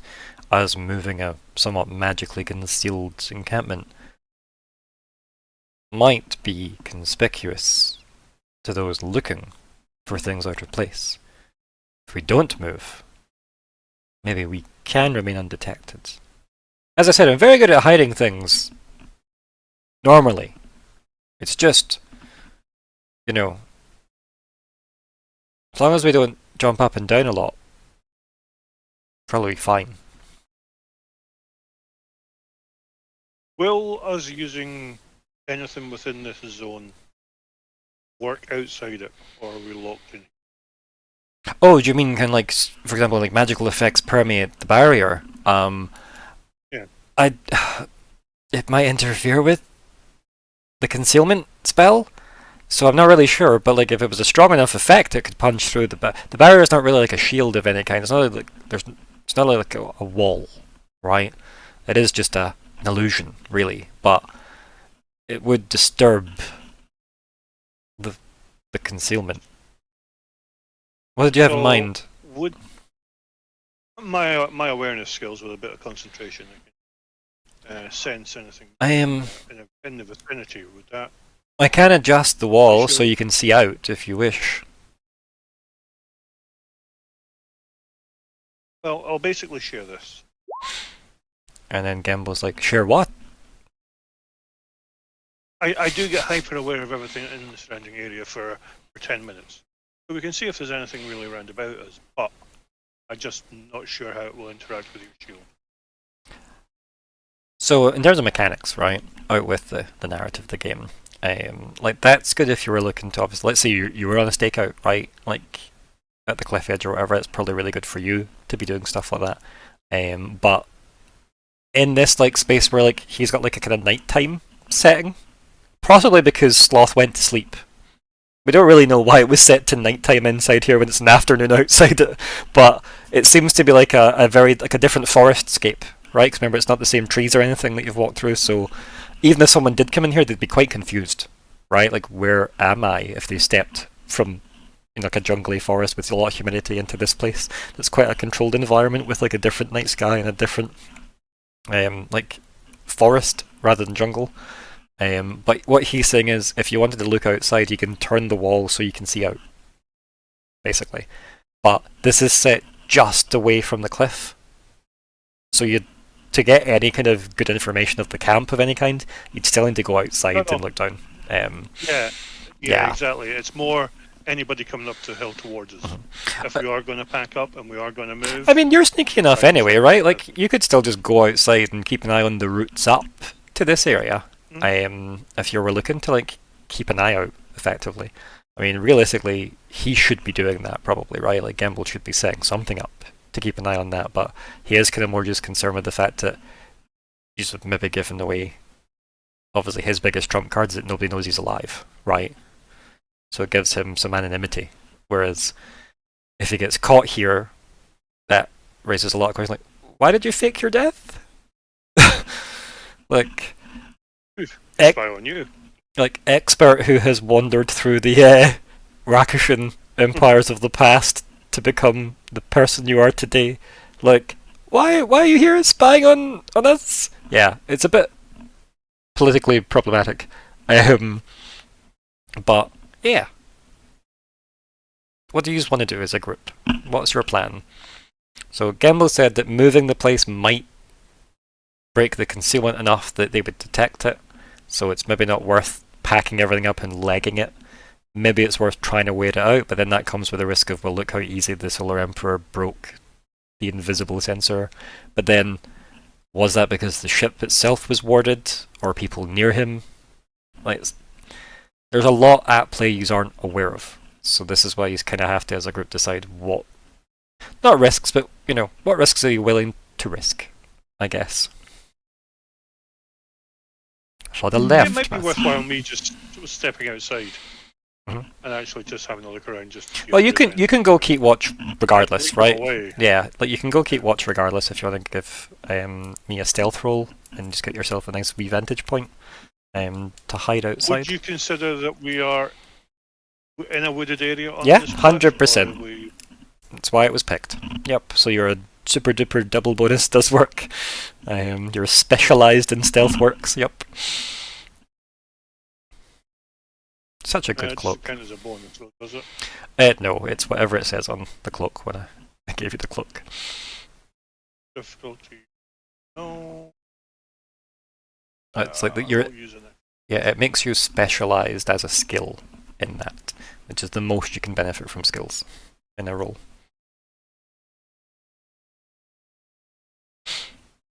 Doesn't count as an asset, doesn't it? No, it's specifically the skill level for that.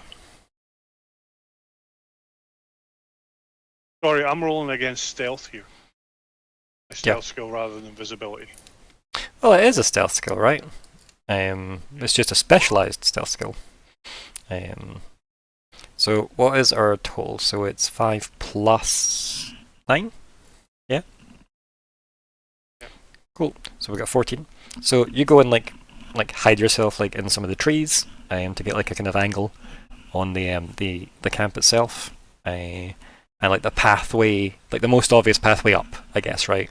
Because you can only cover so many. But yeah. From what you can tell, like there's no movement from the camp. People are still loading the ship. Based on the brief glance. There's not like patrols running to the gates or anything either. It's business as usual. Perfect. From what you can tell so far. I'll sit here for a few minutes just to make sure there's nothing happening. I'll come back in again. And what's inside? If you don't hear from me. Inside the tent, what's the haps? What's the plan? I mean, I feel like the two options are we go into the camp to try and learn more there, or we try and see what's going on, taken out The concern is if we do that, we come back and they're gone. But So, things we know. The king is aware of someone spying on him. We know that. That's really it. We don't know if he knows who it was or what it was. Just that he caught something spying and he broke it. And it seemed to amuse him. And he's not showing an awful lot of concern because there's no alarms going off, no klaxons, no guards running around. But that doesn't mean to say, like, for example, one of the whiskers isn't set to task. You know? So. And we know several Saurians have already been doing this sort of thing now. They might be able to tell the difference between the magic. But it's not like, someone's looking at us for the first time. So. Well, in any event, I think we should not storm the ship. I think that would go badly. Gamble's like, why was that one of the plans? Just shakes his head. Like, no, like, unless Sloth, are you feeling up to some heavy lifting? And he just looks, goes, not today. Today's a cheat day. He like leans back in his lounger. He's like, I thought not. Gamble just looks back I think and goes, Sloth might have quite a few cheat days. yeah. And Posy's like, I mean, I don't really know if staying here is the right option, but it is hard to argue with. Well, we are hidden as far as we know. And so is your sensor. But, no offense, but you're not Grandmaster. He was. We are a lot further away here as well, rather than being, on the ship. We don't learn anything. Stay. But we don't risk potentially giving up our position to potentially learn more. Although, getting captured, actually, and like Posy gets quite excitable and goes, if we get captured and they don't just kill us, then we can ask questions directly. What's the escape plan? Any of you's good at escape plans? I'm really bad at them, if you remember. Yes, you're not the best. I need to nip to the Yeah, no worries.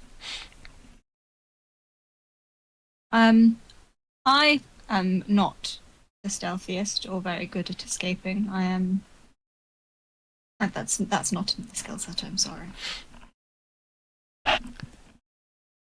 Right. I can protect you. That's about it. That's nice to know. She kind of like smiles politely and slightly manically at you.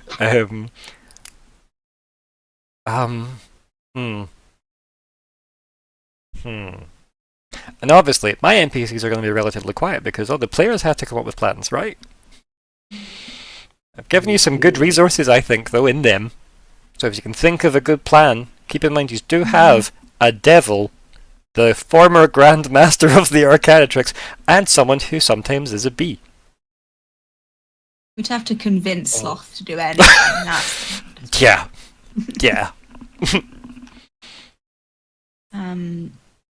And the downside of Sloth Cozy doing anything is is that Sloth is actually a political representative, whether he likes it or not.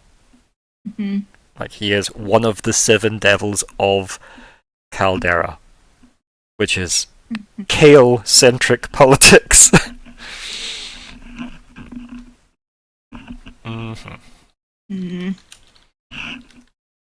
That's also not why he'd care not to do it, right?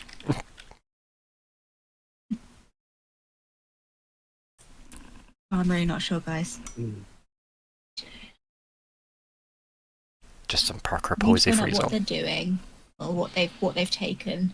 Either find out what they've taken from ship, or if we could figure out where they went and what they took from. Did we notice whether they had left a particularly obvious trail through the jungle? Like, had they flattened trees on the way to wherever they were going? So, Gamble hasn't had time to explore that properly. Just a whole load of them, and a lot, basically most of the people that were here, all went in, including the Emperor. And then came back with something under a big tarp.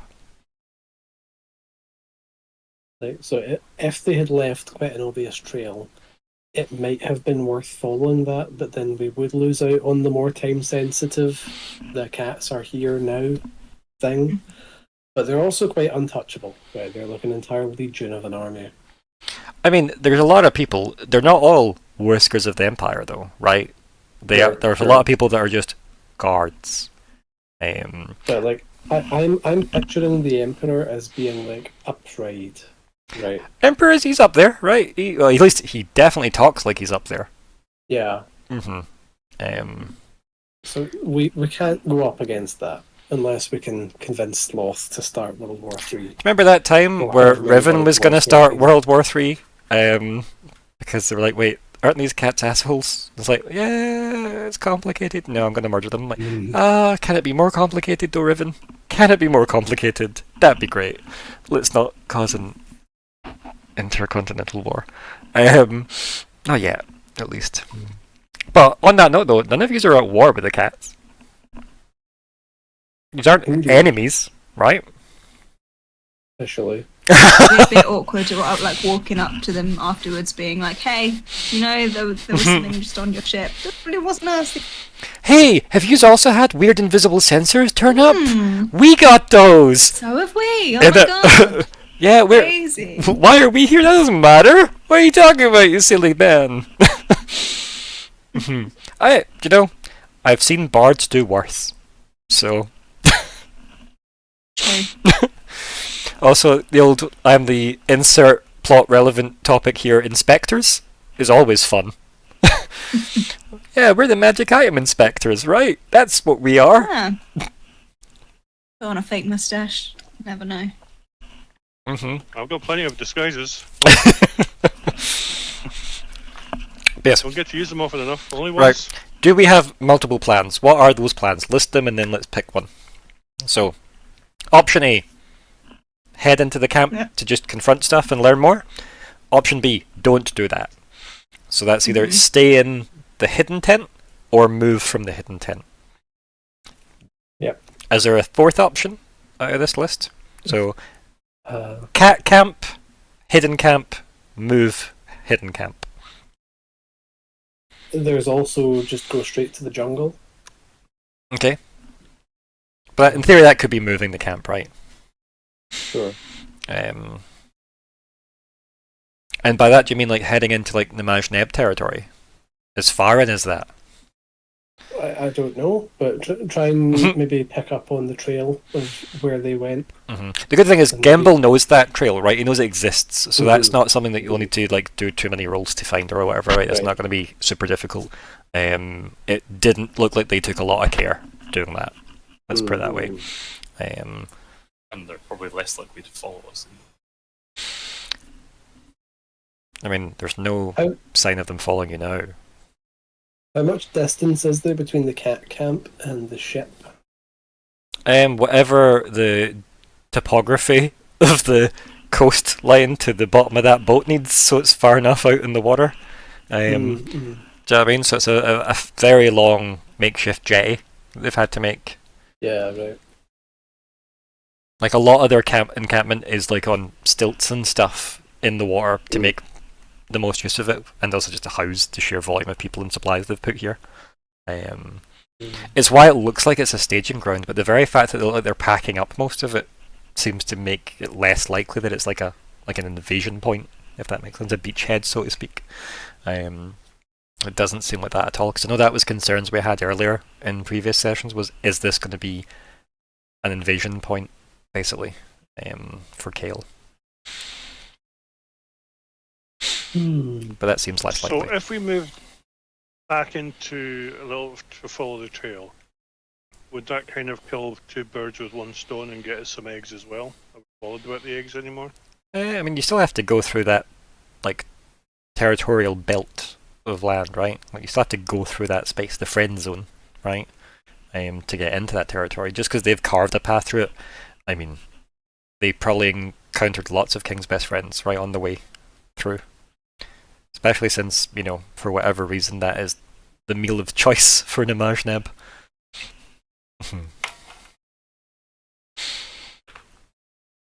So, That would be my suggestion. Try and get the eggs, try and figure out what they were trying to find. Whether it was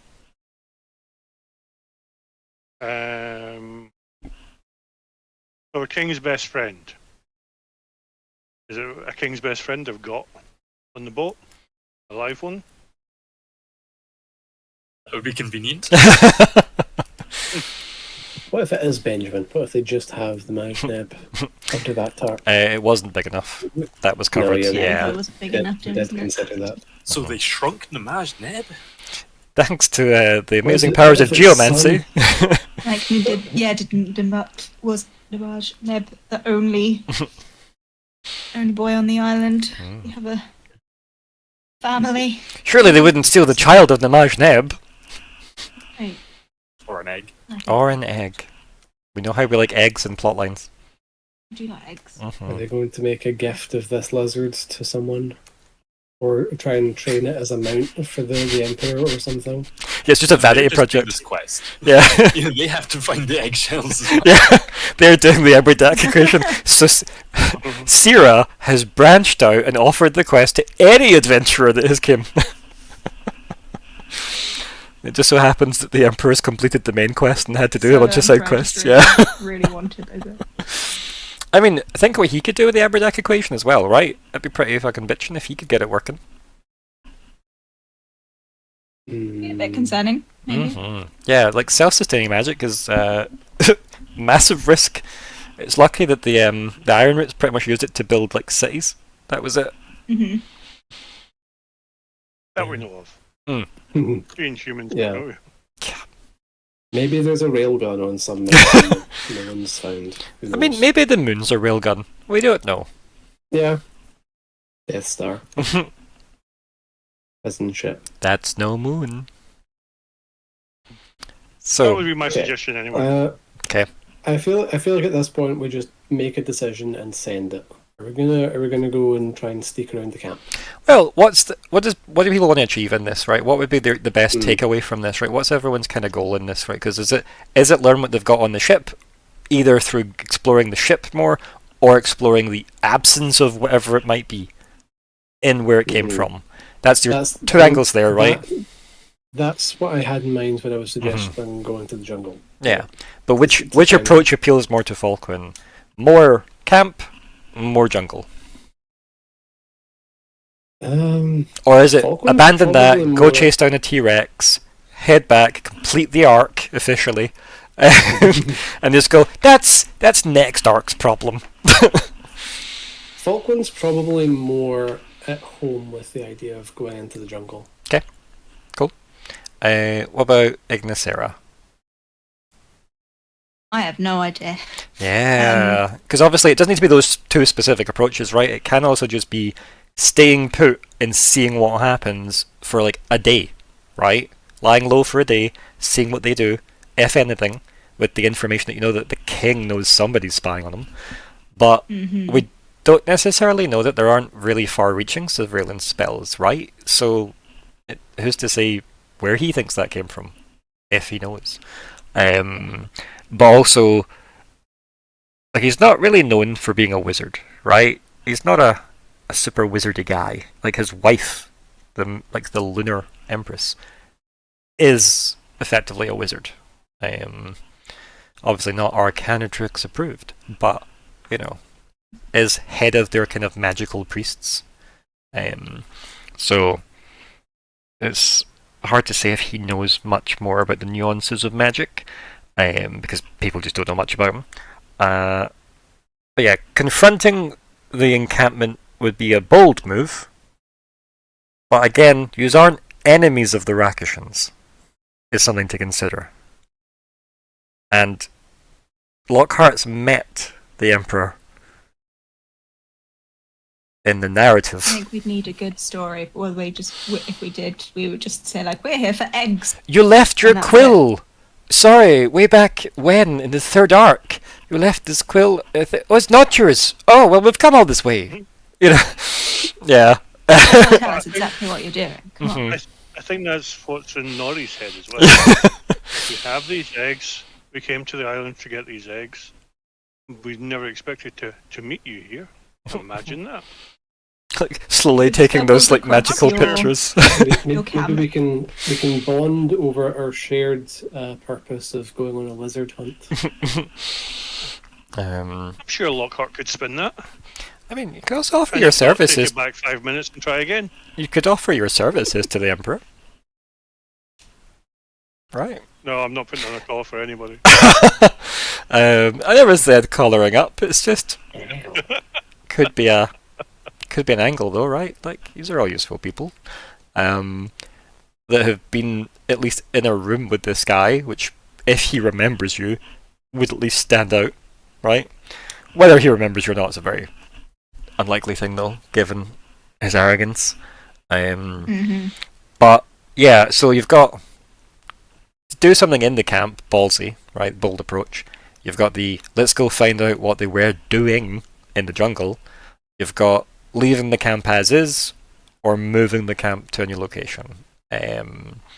Both have risks, obviously, with moving or keeping the camp as well, but it is a very useful base of operations, given the resources you have. How stealthy do you think Posey and Gamble and Sloth are on foot? Right? Considering none of them have went into the camp for any surveillance of any. They've actually done very little surveillance in the 2 weeks they've been here. They mostly sat on a cliff with binoculars and looked at it, the camp, and they saw people go into the woods, and they saw people go outside the jungle and then come back from the jungle with a big thing under a tarpaulin. So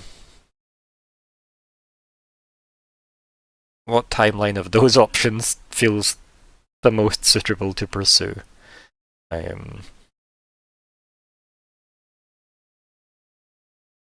Or what can we blame Myr'ra for choosing Yeah. in Hannah's absence? Myr'ra's- What would Myr'ra do?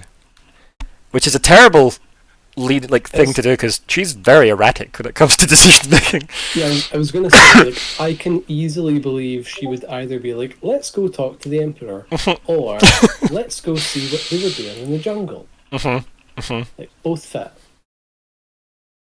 I mean, yeah, she. How far into the jungle would Gamble suggest they'd went before Let's he get some water. So turned back? He said it took about a week. Yeah. That doesn't work with time. We don't really have that time.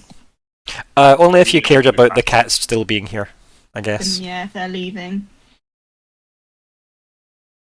if we just sent Nori, I bet Nori can cover I that don't know ground. how much are we going to find out in the That's a on the island possibility. though, because are we going to be able to know what they took? Because it's going to be like clearly like there is a missing. The fear is in my head Okay. that if we don't go and get eggs just now, when we get into Arc 5, we're still going to want to come back here to get eggs. So you're however many weeks you've got planned for Arc 5. You see, the It's beautiful, extended already. the We did say beautiful that we part of don't that is- really need them anymore. No, the beautiful part of all of that is we can't start Arc 5 until we've got the eggs. Yeah. This just keeps rolling. This is why Arc 4 is on session 23. That's why we're still here, Chris. That's what I'm trying to say. We'll never come back here ends. if we don't do something about it now. So, I guess what are you gaining if everything goes really, really well, right? Like, if you go and chat to the Emperor and you're like, hey, what if you got into this big tarpaulin? What if he tells you? What do you do with that information? Do you then say, oh, you can't have that? We go, cool, we'll go tell the Saurians. Mm-hmm. Actually, I think you'll I find mean- you need to pay export taxes. Yeah, I mean, we're not going to be stopping them doing what they're doing. We can't do that. It's going to be more a case of, we now have information that we can take to people who can action that information. Mm-hmm. But how do we then get back off the boat? Exactly. Like, how do you make it away from the whiskers if the Emperor decides you're not allowed that information, right? And If we get onto the boat, in my mind, we have two options. Okay. One, we fight and destroy, or we destroy and we fight. That's the only reason for going on that boat. Okay. There's no. I'm just gonna image of Oh, Nori go- pulling out like, oh, I didn't want to use this, but here's my RPG launcher aimed at the boat, just from the cliff. And Nori just watched Lockhart nodding at that and thinking to himself, "You're not going to stay around for a fight." No, but he's very interested in other people fighting, Yeah. often on his behalf. You just That's don't my fear with remember. the boat. Yeah, exactly. Yeah. I look suspiciously at you for that one. That's my fear of going onto the boat. Once we go onto the boat, unless we do get off under very nice circumstances, it's going to be nasty. Yeah, it sounds like the boat's So- the risk, right? The bigger Yeah. risk here, because you don't. Which is knocking futs when you think about it. Yeah. It's like, Namaj Neb, possibly angry? Boat with a cat. Yeah. I think if we go on the boat, then maybe we have tea and it's lovely, or maybe they kill us. Mhm. And if they decide they want to kill us, I don't think we can do much with it. Probably not. In the jungle, we have at least a bit more agency. We're not kind of trapped. We've got the whole jungle. And you do have 3 NPCs that can provide assistance more comfortably. Where they're politically constrained from doing anything too much if we go on the boat. Gamble in a Then self-made again, kind that of could also be a like, political shield. I mean, but then maybe the Emperor doesn't give a fuck. yeah. I mean, Posey could be used in anything to do with the cat camp. But just do you want Posey involved in anything to do with the cat camp? I guess is the question, right? But obviously nobody knows she's Gamble's daughter. Anyway, that'd be a hard thing to, push out, really. And also, yes, Alexander, 100% that. In one hand, on the other. All these riches, but could be killed as false gods. But yeah, it kind of sounds like you're talking yourselves into a jungle expedition. But that does mean letting the cats potentially just sail away with whatever they got. It does also sound like you don't know what to do to stop them. And they got a drill, they can bore some holes in the bottom of the Yeah, boat. like they're gonna sail away anyway.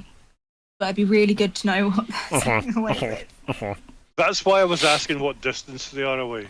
Okay. Get some fire arrows, just Well, with enough angle, right? And you do have a lot of magical people with you. I'm sure they could buff some arrows.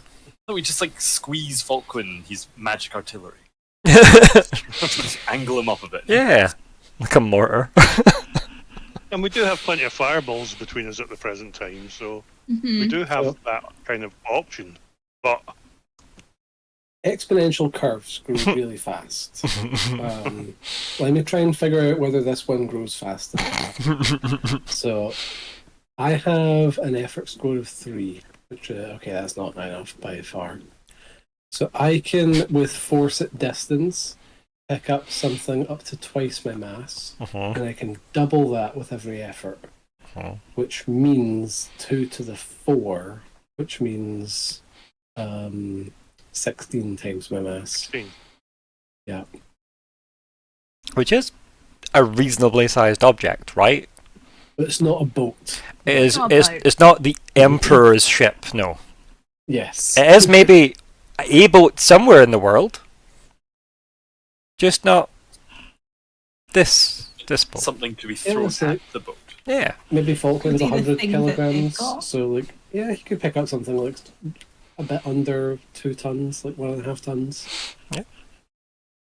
Yeah, force at distance is really good. So, are we chucking stuff at a boat, or are we going in the jungle?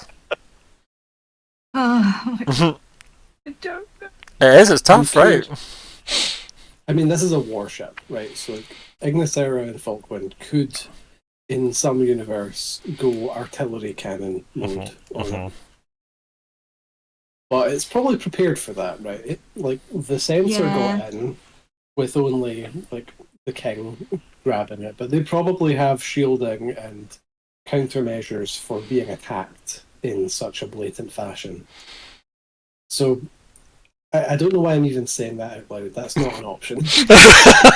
I like that you're let's go to the jungle. Go in with fireballs. It's a fun daydream, though, isn't it? It's like, yeah, look how badass we are in my imagination. Let's not do that plan, though. Yeah.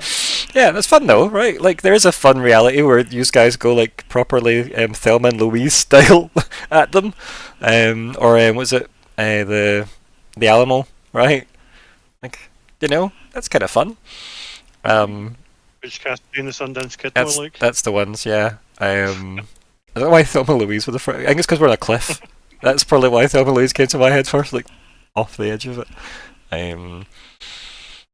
But yeah, I think your best bet is possibly just maybe some distance from them, considering nothing is happening at that camp that would imply the alarm has gone off. And that is odd. But it also could just be the absolute arrogant confidence of Sun himself, right? So. Have we told anyone on the continent? Have you reported any of this back to the Saurians? No. No, to the council. Oh, to anyone. You've have told nobody anything. Maybe worth finding out if that's something Lockheart was kind of wanting to ask, is that the Arcanatrix just decided to look into this on their own? Well, Gembo said, I'm not telling you exactly why we're doing what we're doing, but we're doing it because we got enough of a notice here to care what was happening here. ... And it mostly involved some magical ripples on some magical radar that he was very vague about. To the degree that only he and Vestra know. Yeah. So that would imply he's not told anyone on the council that they've done this. I'm also realizing how corrupt Jedi Council vibed this is, just with her name alone. Because isn't the Acolyte lady, the green lady who's in charge of that, something with a V as well? It's possibly very close to Viestra, which isn't great on my part. But yeah, there's corruption everywhere.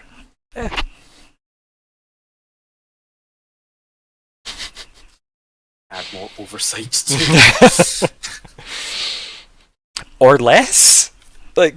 See if that works for a change.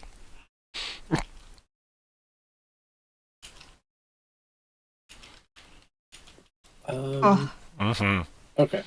To Vernestra. the jungle. Vernestra was We her just name. go to the jungle, yeah. The Mighty Jungle?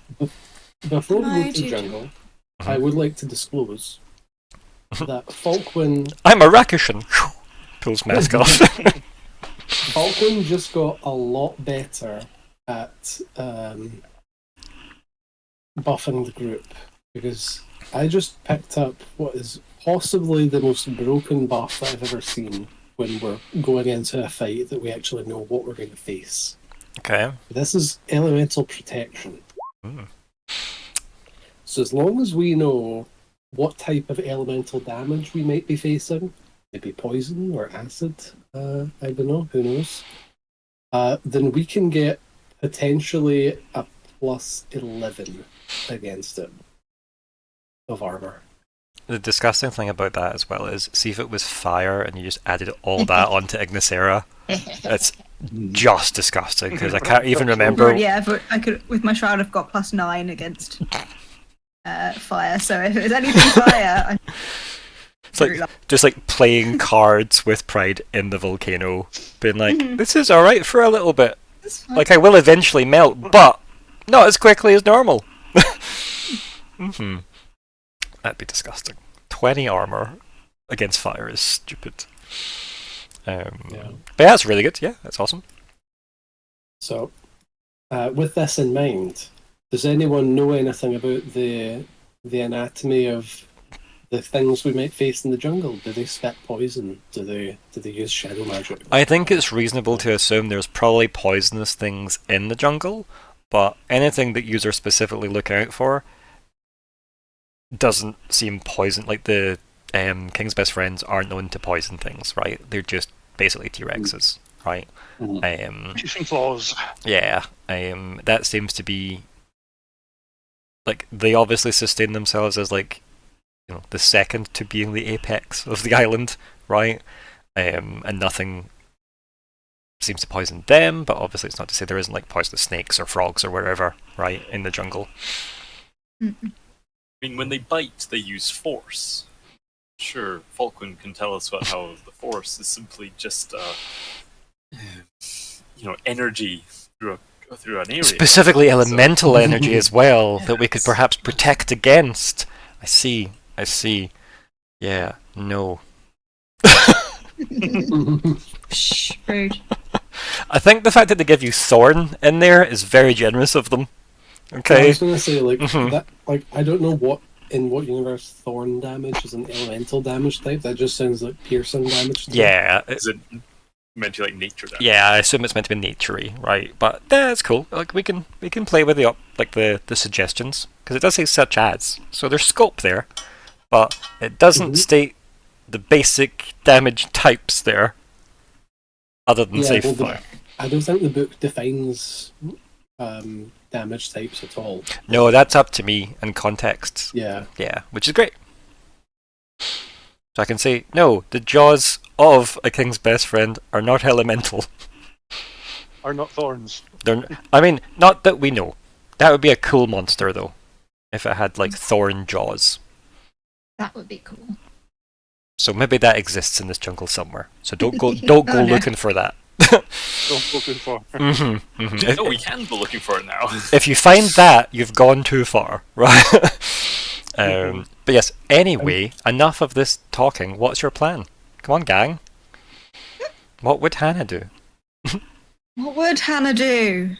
Hannah would go fight a T-Rex. I mean, that's a given. But also, I think Hannah would go fight the Emperor if she wasn't restrained enough. Hannah like fights a lot of things in her imaginations. But yeah. I think it probably is the more logical move to go into the jungle, because I don't know what we're going to get. Well, Gembel's concern about the jungle problem being, if I wait too long observing the Rakshans basically packing up and sailing away, what have I done that I might have been able to help whatever they've done further in, right? Like, again, if their decision was to try and fuck up the ecology of this island, it then doesn't make it a refuge for Saurians. And we know they really dislike Saurians. So that could be one of their angles. Because otherwise, why are they just like going to the Saurian village the whole time and just messing with them when if they've got this other thing they're doing? What was the point of that? Is it just for recon, or I don't know? Well, obviously they don't want anyone interfering with the extraction. That village was one of the few inhabited places they know of on the island. Yeah, but they don't go into the centre where they went. Like they stay in their area, really, don't they? We know that. But if you're the sort of person that is going to go into the centre, Maybe, you're more yeah. likely to assume that's what. Also, they're not the most objective when it comes to the Saurians, the Rakashans, you know? Kind of don't think the best of them most times. Can you imagine what the people are taught about Saurians growing up in the Empire? Yeah, wouldn't be amazing, I imagine. I imagine there's a lot of propaganda about how they're awful people, right? So... Also, Madame TTOT is a scary lady. She is a scary lady. Yeah, the same thing. Is that the fear? They didn't know she was there. So, what does this teach us? I mean, we could sell the Saurians down the river. That could be our way of getting off the boat. We want to go real turncoat, just like run up to them in the boat, and just be like, hey. Do you know Arc 5 can be you guys making a new life in the Seat of the Sun, if you wish? That could be an interesting arc for a finale. And we all betrayed Kale, and that was fine.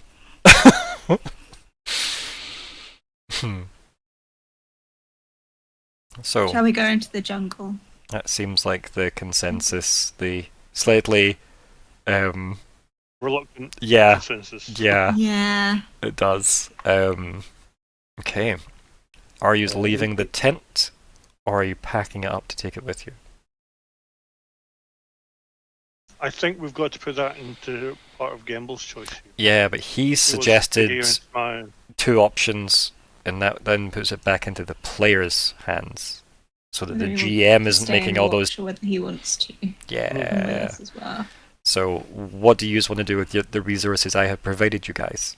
It would be useful to have him, I think. I think Gamble needs to go if yous are going in, because that was his whole thing of, I want to go see what's happening. But if yous convince him to stay to monitor the situation, he also will do that, right? Like, again, main characters get a lot of sway when it comes to using Would we be NPC able to resources. convince Sloth to actually do some lookout work if he stayed? We can roleplay that out. He would not be reliable. He would just... No. We know Posey's kind of wily, right? Like, she's smart enough to get into trouble and out of trouble most times. But Posey also maybe would sell all of you out if she was caught by the cats. Yeah. So, Posey's a bit of a double-edged sword. Kind of maybe seeing where she got it from, given Gamble's risks that he takes as well. But yeah, so, what do you just want to do with your resources? Are we taking everybody in to the jungle? Are we leaving people here? Because obviously we're not splitting player groups. We're just deciding if the NPCs are coming with or not. I think we should probably all go. It would be good to have someone stay, but I feel like it's maybe too much of a risk. I'd agree with that. Yeah. Better that the empty base is ravaged than the base with just Posey in it is ravaged and Posey is kidnapped. For example. And the good thing is, obviously, not immortal anymore. And if you're all leaving, like, you can pack up the concealed place, right, and just take it with you, right? Because there's no point in leaving it for no reason. Because yous are as detectable as yous dismantling that base, right? Yes. So, that seems reasonable. Yes, that's the plan. everybody pack up your shit and head into the jungle. Good. We got a plan. Yay, we did it. As everything's getting packed up, again, a lot of it's like magically being like compartmentalized into the kind of like dragon glass orb that Gamble picks up after it's all been like shrunken down. And he like stores it away in his pack. And he goes, I really do wish there was more of these. These are really useful. And like just muttering to himself. And then Sloth goes, you know, I've had an idea. Like, you're gonna go for a lot of days trekking through jungle. Now I'm not into that. So I think I'm gonna go buy you some time. I've never met the Solar Emperor. And this will be the second boat I've ever been on. You want to go He puts like his hat to on. Solar Emperor by yourself? Well, he's looking for somebody here, right? So it's probably best he finds somebody.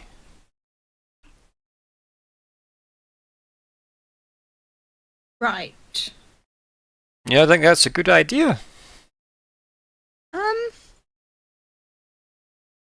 What was the first boat that you were on? Oh, the one to come here. When I seen that Gamble was faking his death, I was like, hey, can I come along? I've not been on a boat. That's the whole reason you came. Gamble just nods, like, silently. Like, yes, that's the Just wanna entire go on a reason boat. Sloth came here, because he's never been on a boat, and he also worked out I'd faked my death. Well, Gamble's like, it just seems safer bringing him. that's I take that as a compliment. I know you don't mean it as one, but I'm taking it as one. I mean, so I think I can distract this cat long enough for you guys to mosey on into the jungle, and honestly, I don't fancy it. Not for me. It's already far too hot here. It's like mock fanning himself with his hat. Given what heats we know these people can stand, yeah. the idea of a humid jungle upsetting Sloth feels ridiculous compared to watching Pride walk out of a volcano. What are you going to tell them? I haven't really thought of that yet. I just thought I'd turn up and see what they ask. Right. What they're gonna do to me? Kill me? He just chuckles.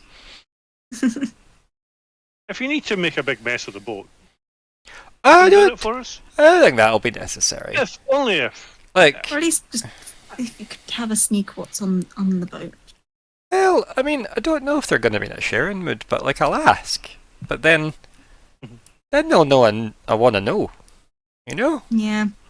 And I think it's just better that they just think I'm here for my own reasons. Which I am. He like realizes to himself. Gamble's just like shaking his head going, I'm not gonna say it's a bad idea, but it's also not a good idea. Politically speaking. Well, if they've got spies in Kale, they know I'm not part of the council. Not been part of the council for years. It's probably quite a good way of assessing how much they know, actually.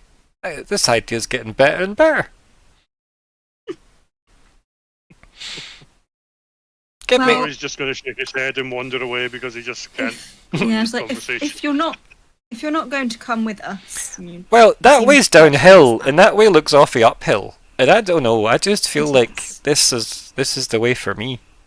it would either be go and see if you can Well, distract them. as I said, or they're looking just for keep an eye somebody, on them. and I don't want them to find yous all, because yous all seem, well, much more peppy. Like, yous have got places to be, and I don't. So, like, what's the worst that can happen? I have to hitch on a third boat to get back to Kale from Felix? Well, if they're not going to Felix, I don't know where this boat goes. That could be quite fun. Well, the worst that could happen is that You die. Yes. He just like thinks to himself a bit, as if like doesn't understand every single word you've said. Went, no, how are they gonna kill me? Come on. You're already dead to the world. He kind of like looks up now. This is Sloth, by the way, speaking, not Gamble. Sorry. Yeah, sorry. Sloth's the one that's like, I'm just gonna wander in because I've got a hat, I've got a Hawaiian shirt, I've got very little purpose here. Everything sounds uphill in effort. The way yous are going, I want to go downhill, and that's a second boat I can go on that I've never been on before. This whole time I thought this was Gamble. No. This is all Sloth. Sloth being like, I don't want to go into the jungle. That seems like work. Oh, okay then. Yeah. Sloth will go on the boat. That's fine. Yeah. But we don't need to argue about that. Do you have a way of contacting us from a distance? Oh yeah, I've spoken to you many times, and I can speak to you again. And he like cheekily like waves his finger. Yeah, that wasn't a nice experience. No, I don't think it was it? Like, I need to work on that. No. I should probably practice it more.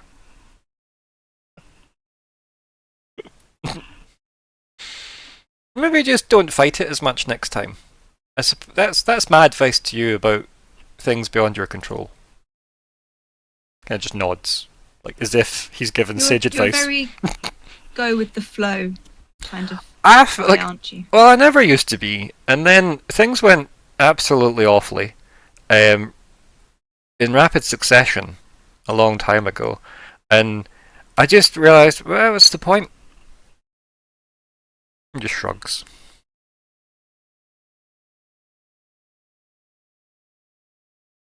I have to say, out of the, I think I've only met Pride. I've met any of the other siblings.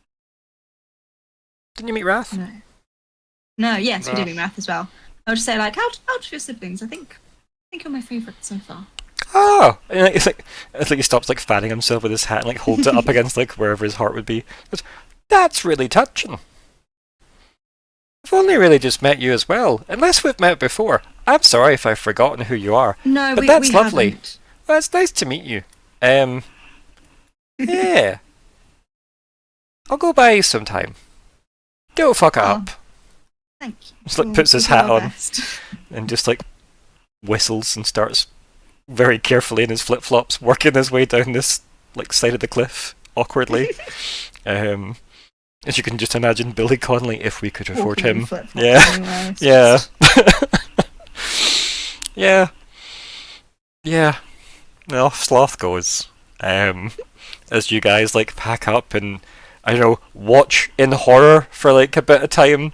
And yeah, so as this session is closing out, we have the montage of him just like approaching the gates of the encampment, and a whole bunch of the cats like screaming various things of like, you know, the kind of halt, who goes there, stop, you know, etc. Some of them approaching him, and he's just like takes his hat off and just like starts waving to them as if, oh hello, this is nice. You're awfully flustered. Aren't you really tired? And slowly, one by one, they're all falling asleep around him. As he just like gestures and goes, oh, you've left it unlocked and everything, that's convenient, and like pushes with some effort, like the big palisade gate open, as more of the like armies within like start to like rush him as they all slowly collapse in a big snuggle puddle of cats. He's like, oh, the boat's up this way, as he just toddles off down the pier.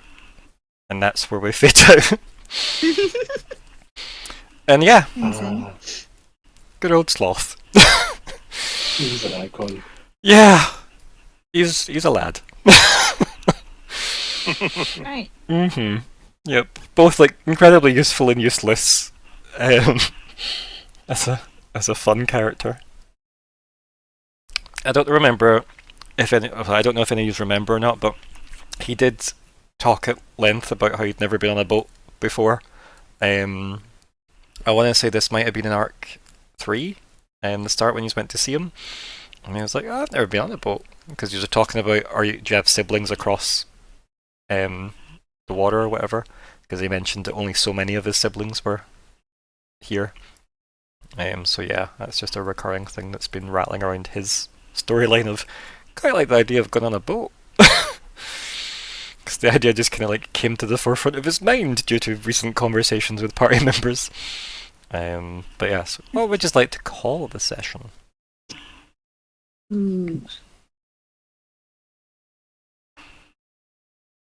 Let's have some suggestions for that. Oh, that should have been in the other channel, shouldn't it? Yeah, probably just for... Not that it really matters, but yeah.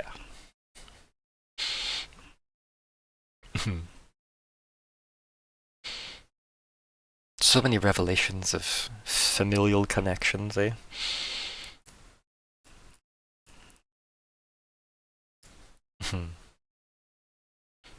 I am very sorry it wasn't Master Jewel.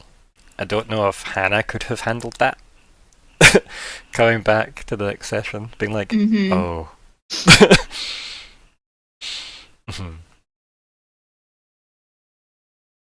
And yeah, that's the exact quote I had in my head as well, was that let the Wookiee win.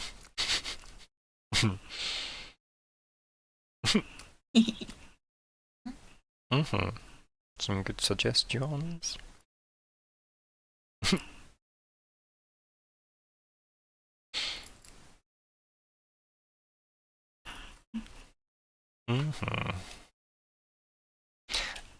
I'm not even going to type it. I was going to type prevalence. I'm not. It's beneath me. I'm not doing it.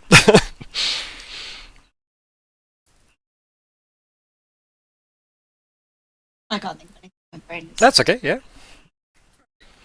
It's quite like it's not the easiest process, I think, in the whole RP thing. Like improving for like several hours in a row and then having to be like, but what are we summarizing it as? Is tricky. Got to summarize these last 3 hours or something into one quippy sentence. I used to do all this part myself in one of my games, and I'm so glad I outsourced it. Like, I used to have to say, but what am I calling the chapter, and what am I calling all the sessions, and how does it all connect? I'm like, you don't need to do that. It's not important. It's fun, and I love trying to think. Yeah. Sometimes my brain just goes blah. Yeah, I usually have to write down, like, I put it in quotation marks so that it stands out from the rambling notes. No, it's quite I like doing it because it's a fun little, like, what stands out in people's heads, like, type thing as well, because sometimes things are very, like, on the nose, which is good. But yes, if there are no more suggestions, please put your votes in. I see we've got a vote already. We're good.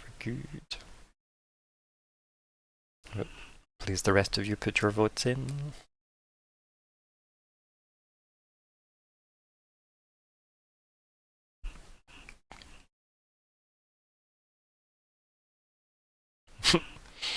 Hey, we got a winner. Hey. Wahoo. Wahoo. So headaches and Hawaiian shirts. I mean, for the sake of people listening, we had Bee Daddy, row your boat. Let the Dragonborn win. Let the cats out of the bag. Headaches and Hawaiian shirts. Sloth sleepy time. Cats and clipboards, which I quite liked. Pertinent information and buzzing around. And obviously the one I wasn't willing to type. But yes, headaches and Hawaiian shirts wins. Way. Okay. What order do I do things in? Goals. Any goals done, or have we just created more? What are our goals? That's a good question. We probably should have done that at the start. Let's review those. Yes, okay. Falkwin needs to figure out the kind of memory bullshit Ironroot Hoarder child in his head. That's still there. And potentially came up. Yes, it was there. I guess I could have maybe focused on it and made more of a thing of that, but you know, there was a lot. Yeah, there was a lot going on. Yeah, we had progress to walk around. Yeah. Okay.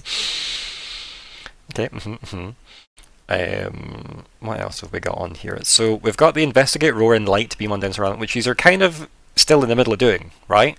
Because it seems like whatever the Rakishans were doing seems to be tied. We're investigating the Rakishan as well. So that seems to be the one big thing. It does seem connected, which is good for me because it does mean it's all just one XP point, which I really like. And then I love just investigate the moon. I love that that's there. So goals in progress. Sir Ethane. Maybe he was under the tarpaulin. Maybe it was him. Yeah. I actually thought he was going to be in the hidden room. I see. Well, you've got a lot of explaining to do if it was him. You're trying to avoid him currently. You're not. No, not really. No, not really, but also kind of. We're not going to look for him. Yeah. We're not actively avoiding him, we're passively avoiding him. Count Contream, Falkwin, Count Aliben, do projects with her, stop the Heart Piercer, remember that arc? Sierra quest with the Everdeck edition, which we're still on with that as well. Nori to confirm their heritage. We have then got some of these don't need to be, because compelled narrative to favour Vermeer not need to work. Like, that's already done, it's marked as done. Branel and Sloth to make up. I mean, you did have, I guess, probably your best chance at chatting to Sloth about the fact that you had just chatted to Branel. No. Yeah, but we can leave narrative space there for Hannah to go back, since Hannah's the lead Branel whisperer. Yeah. So please, can you all remember and tell Hannah that next time, depending on how many sessions she misses? Because I don't mind if there's a conversation she wants to have had with Sloth about that, because obviously her not being here isn't really on her. Acting schedules, you know. And then update the Iron Laws, Gold Leafs, question mark. Replacement for the Captain of the Guard. Hey, look at that one. Falkwin to become a warlock. The good thing is, by helping out Gemble, it's probably likely to sponsor you for that quite easily as well. Like, yeah, it's not terrible. I mean, once people know he's alive. Speaking of, investigate former Grandmaster Gemble's murder. How do we feel about that goal? Oh! It's not murder. It was a fake murder. So. Either way, it's resolved. We know how he didn't die. You know the details of that goal. That seems fair. I can give you a point of XP for that goal. Yay! Yeah, it's very resolved. And then what else do we have? Get a gold leaf tree for Halcyon to make some furniture for Aliben. That whole side quest that we've got as well. Eventually, maybe. Yep, going into the haunted gold leaf forest to steal a magical tree to give Halcyon to make some furniture, because that's what he did to make money, because he wasn't an official wizard for a Loudenhall. God, this game. Ignysera gets souvenir for the uncle. Well, you've done that. We did cash that in, right? Got it, but do I need to? I haven't cashed it. Do I need to give it to him? Yeah. It just says to get it, but yeah, I'll give it to him as part of it. We'll say that's still ongoing for that sake. I think it makes more sense when he actually gets it, right? Then investigate Moon / Falkwin, definitely ongoing. Investigate Roaring Lightbeam, that's kind of tied into the next one with the Rakishans and Madame TTOT. Crane Busting and Libratis, we've got that as well, which is awesome. That can be for another arc, yeah. I think. And then we've got obviously the Aberdac Proof of Concept, and then again something actionable for the cat, which we did not get. Because no, I feel like we know that he can see through, like. So stuff. That one was about get something actionable from the interrogation of the cat that is no longer alive. In the last session, right? But we wouldn't know if it was actionable until you got there to investigate, because you didn't really get. I think I'm just deleting that because I think it's too messy. That one. Yeah. I think it just has to go. Unfortunately, because that guy was not easy to interrogate. Not at all. We did get the extraction.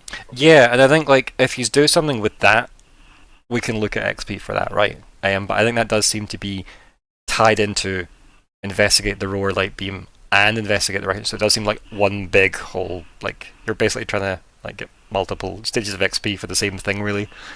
So they might have to be blended into one.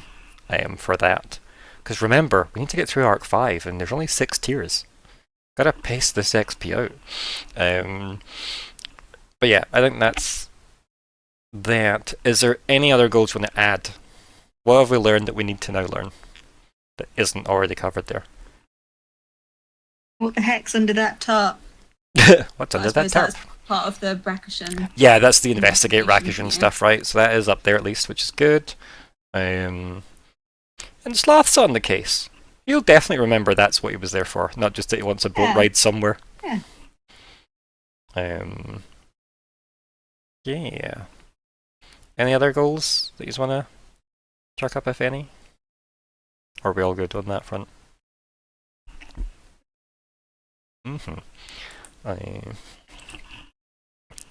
XP awarded for goal. Goal. That's part. I'll just type that so that Hannah has a note. Right. In that case, then let's jump into wrap up chat, and then we'll do the awarded XP. So, yeah. Wrap up chat. Let's just go round the cameras. Falkwin. Yeah, that seemed. I think stuff happens less when Hannah's not here. I wouldn't say so. I think a lot. Like you did debate a lot, but he's also Yes. like you did some good surveillance. Yes. Okay. Yes. Can't count that out.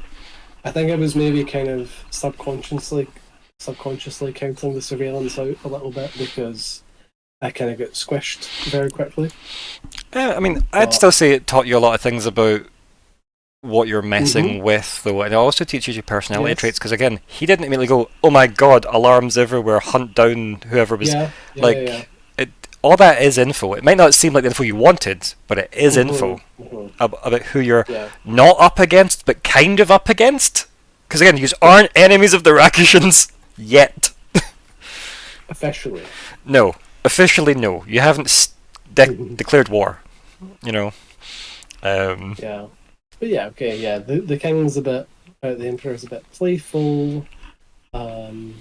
He also feels supremely arrogant and trusts in his power, which is not inconsiderable. Yeah. I think if I was to try and compare, I think if that was Modestylara or Brannon L that I'd been spying on, I would have gotten away with a bit worse than just 3 points of damage. I mean, but then again, I'm also quite a bit stronger now than I was then. Yeah, and your brain's quite well guarded. You've also got like Aloe Ben technically as well floating around your brain. Like you have a lot going on in your favor mentally. Yes, which is good. But yeah, like it depends where you feel like Emperor Sun is on the if it was the shonen anime power scale, right? Yeah. Like where's Brannon L, where's Modestylara, where's Emperor Sun, like where's Sloth? Like do you know what I mean? Where are they? Like what's their power levels? Yeah, like I think I put the devils kind of on top. That's reasonable. Brannon L just below them. Modestylara definitely below him, maybe quite significantly below him. I'm not sure where the Sun Emperor comes with respect to Modestylara. I think he's maybe not quite on her level. Well, we know she's a lot older than him. Yes. Because we know that he's like a regular age for his like physicality and such. But compared to maybe like Quelburn, he's maybe about the same as a Quelburn. Yeah, I think that's like it's a reasonable place to like put him based on what he's witnessed as well. Like his position isn't a million miles away from like because Quelburn's like a king, right? Yeah. And he's effectively his equal, his peer across the sea, right? Just much like say somebody like Vermi would be, right? As well, or Margot, etc. Whereas like the devils and the elves are a bit different. Specifically, like there's no representative of the elves because nobody knows Brannon L's still kicking about. But like, yeah, Brannon L seems a bit of a league of his own, but that's like artificially because of the sheer volume of power he shouldn't have. Yeah. That he's like storing like a battery. Yeah.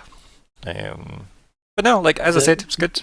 Good what you learned. Also, like the posy reveal was kind of huge in the moment. It was like, wait, what? What? Father? Yeah. Because, I mean, I don't know if you remember the things I've said, but you asked her about her family, and she said she didn't have a family when you were traveling with her. But then when you confronted, oh, where's Posey? He goes, oh, she said she was going back to see her family. When you were there, Arcanatrix trying to follow up on her, but she just seemed to have went missing after handing off the bee curse. And he's like, wait, what's she up to?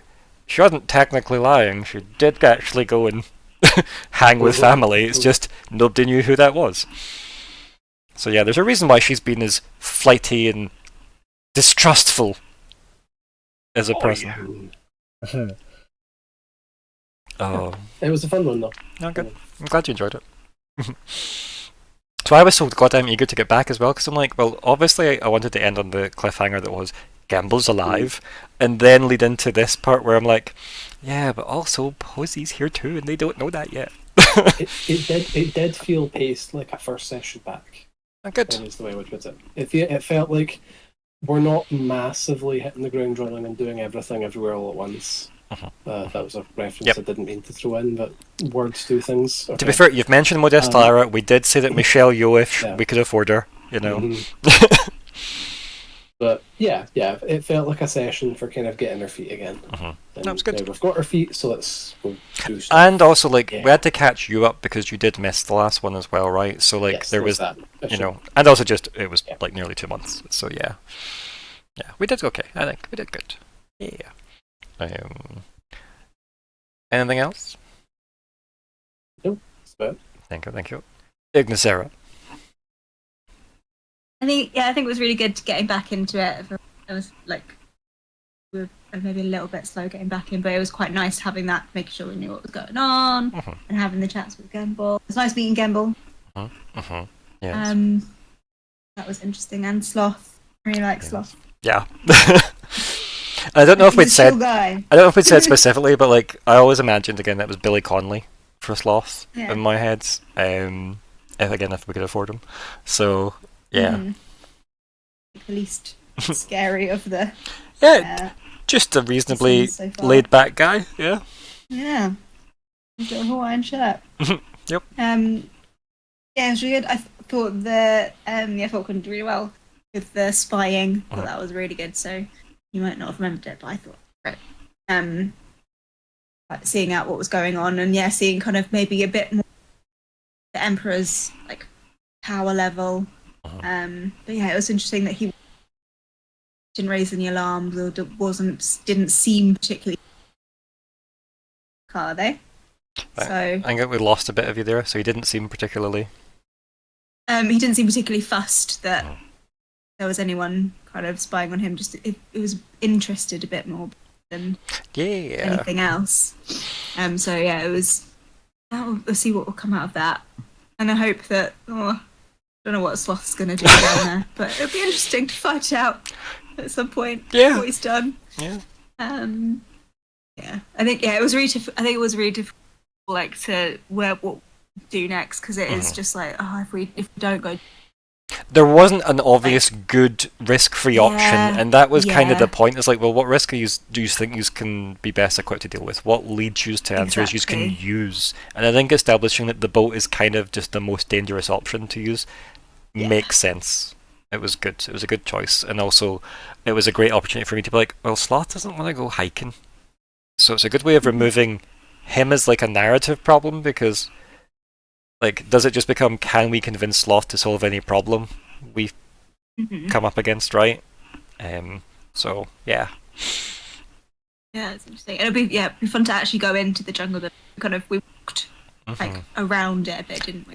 Yeah, you get to go into the friend zone and then into Namaj Neb's territory. Namaj Neb! Namaj Neb! It'll be interesting. Be good. And I think Hannah will be pleased with the choices you have made as well. Yeah. I think Hannah's quite eager to go and see Namaj Neb. Like, so yeah, sounds good. Although I did like the brief moment we had, which was the world that could have been, which was just our 2 artillery specialists taking on the ship. Like that would be, I mean, I don't know how long it would have lasted, but I'm here for that. Could have gone. the bombing run all that is in. both of you. Right. Ignysera focusing on defensive flying, and then just Falkwin like being a mobile artillery cannon, being held by Ignysera. Like it could have happened. Your What happened? your bombing run on the harp. Wait a minute. No. Anyway, so anything else? Nah. Good. Lockhart. Obviously, trying to work out who it was going to be the tent. When you said pink shirt, I instantly expected it to be. I mean, ultimately to be Lawrence Llewellyn Bowen, JT, but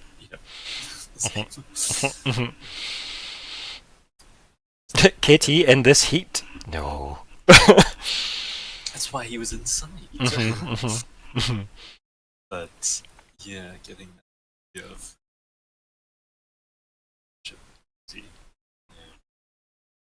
still need to work out quite what set them off.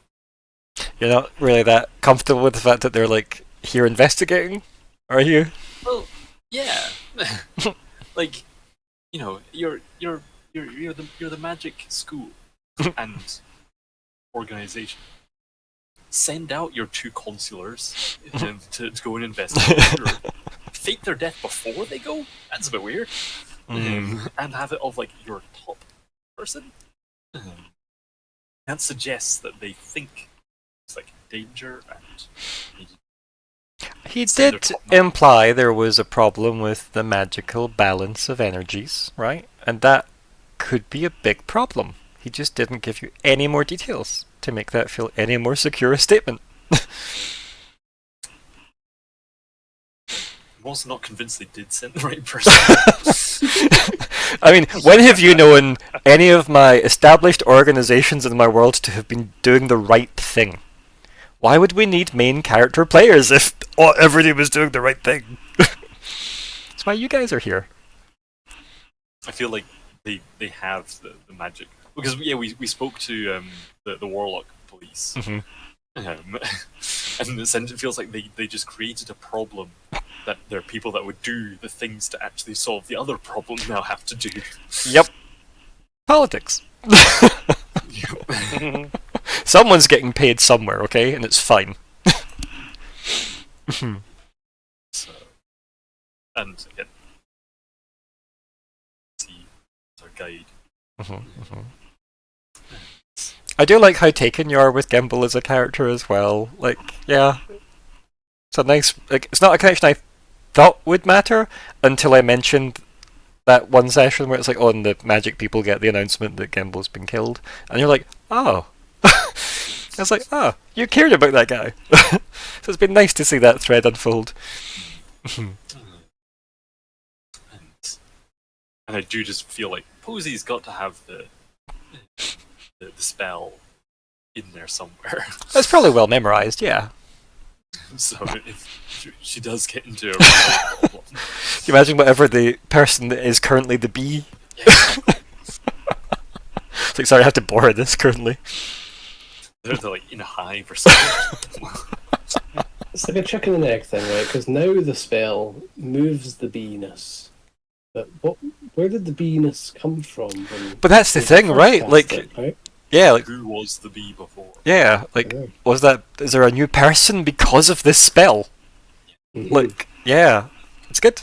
Is there like, was the bee the immortal bee, was this like the legendary Pokemon just going around that was always immortal that no one knew, and now it's a human? And just like accidentally Posy's fucked up its entire trajectory, yeah, because of her desire not to die. Yeah, it's good. I mean, he's got a bunch of time to talk to Posy when she doesn't need to be a bee.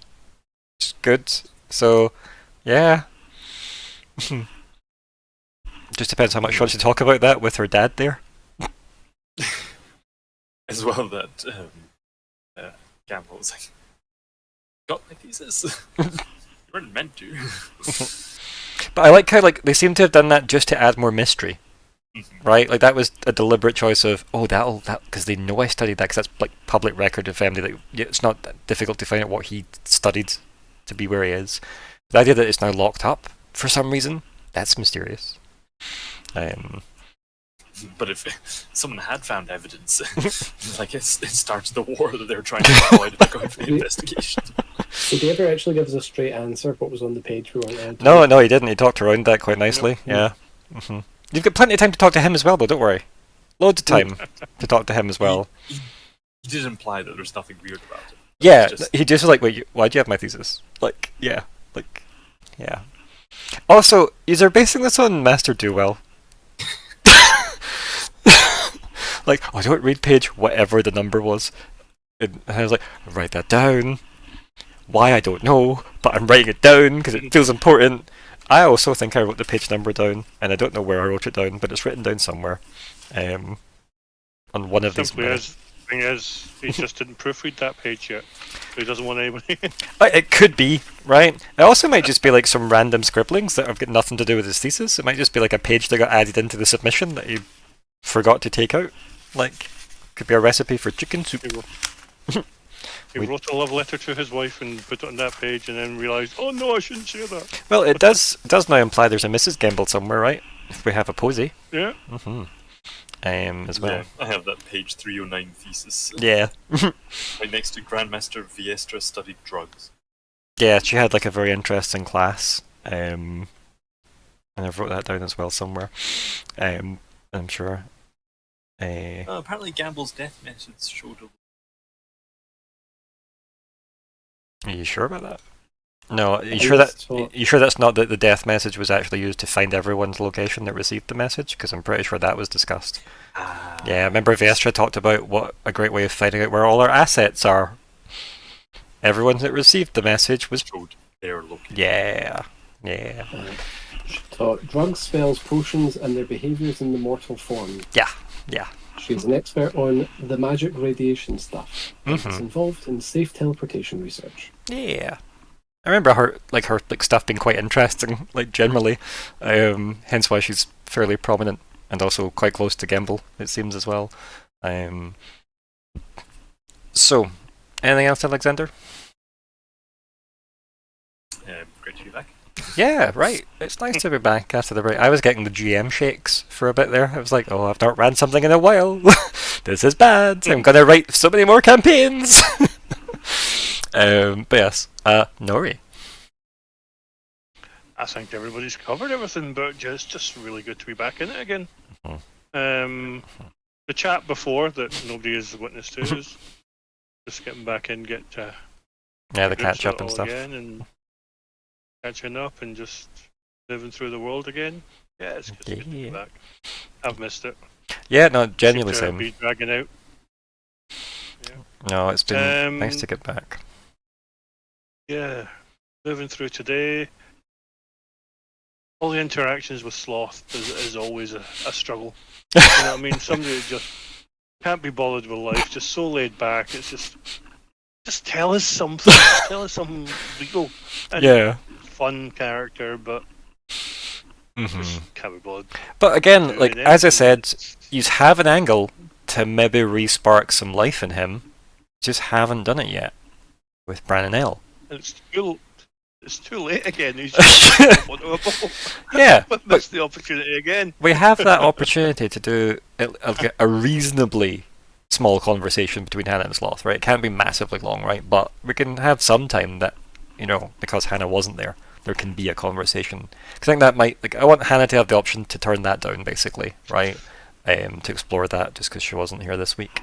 Because I think, I kind of 100% agree with that, yeah. Yeah, I'm happy to do it because I think, nothing else, it could be interesting to see what they would say to each other, right?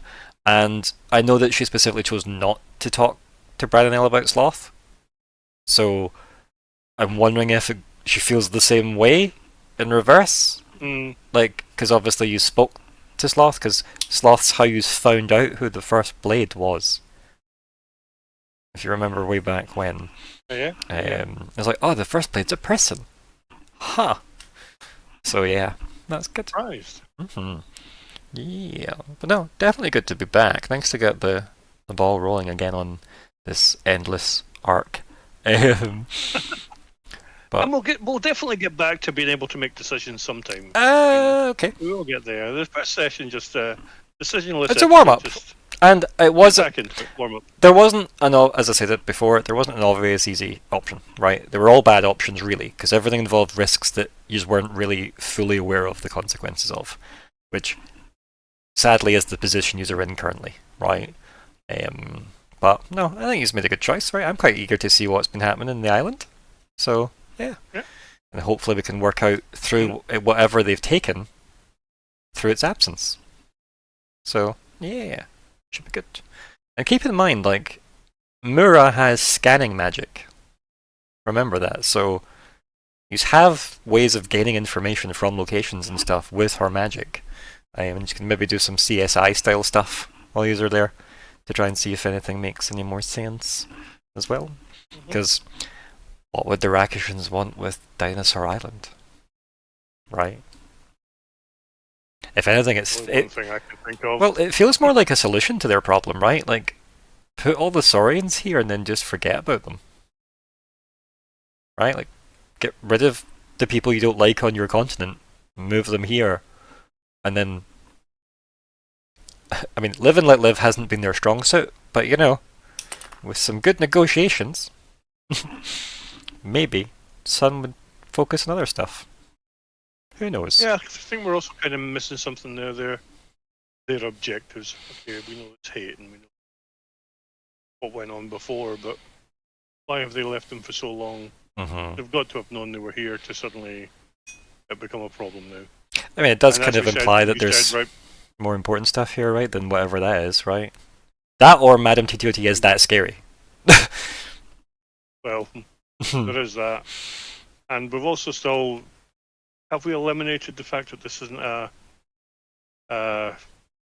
wayport for an invasion?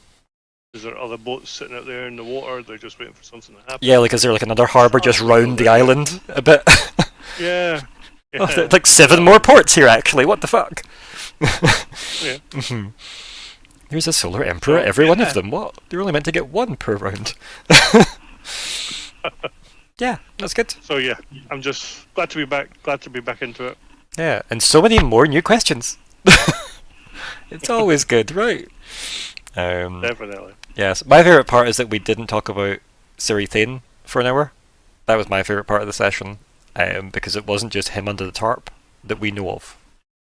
It still might be. If KT was in there, Thane was in there, and that was my thoughts. Just it was going to be. Here we go. No, that's still a problem you have to go back and deal with at some point. That's fun for later. When you go back to Kale. If you go back to Kale, you might end up in Felix. We don't know.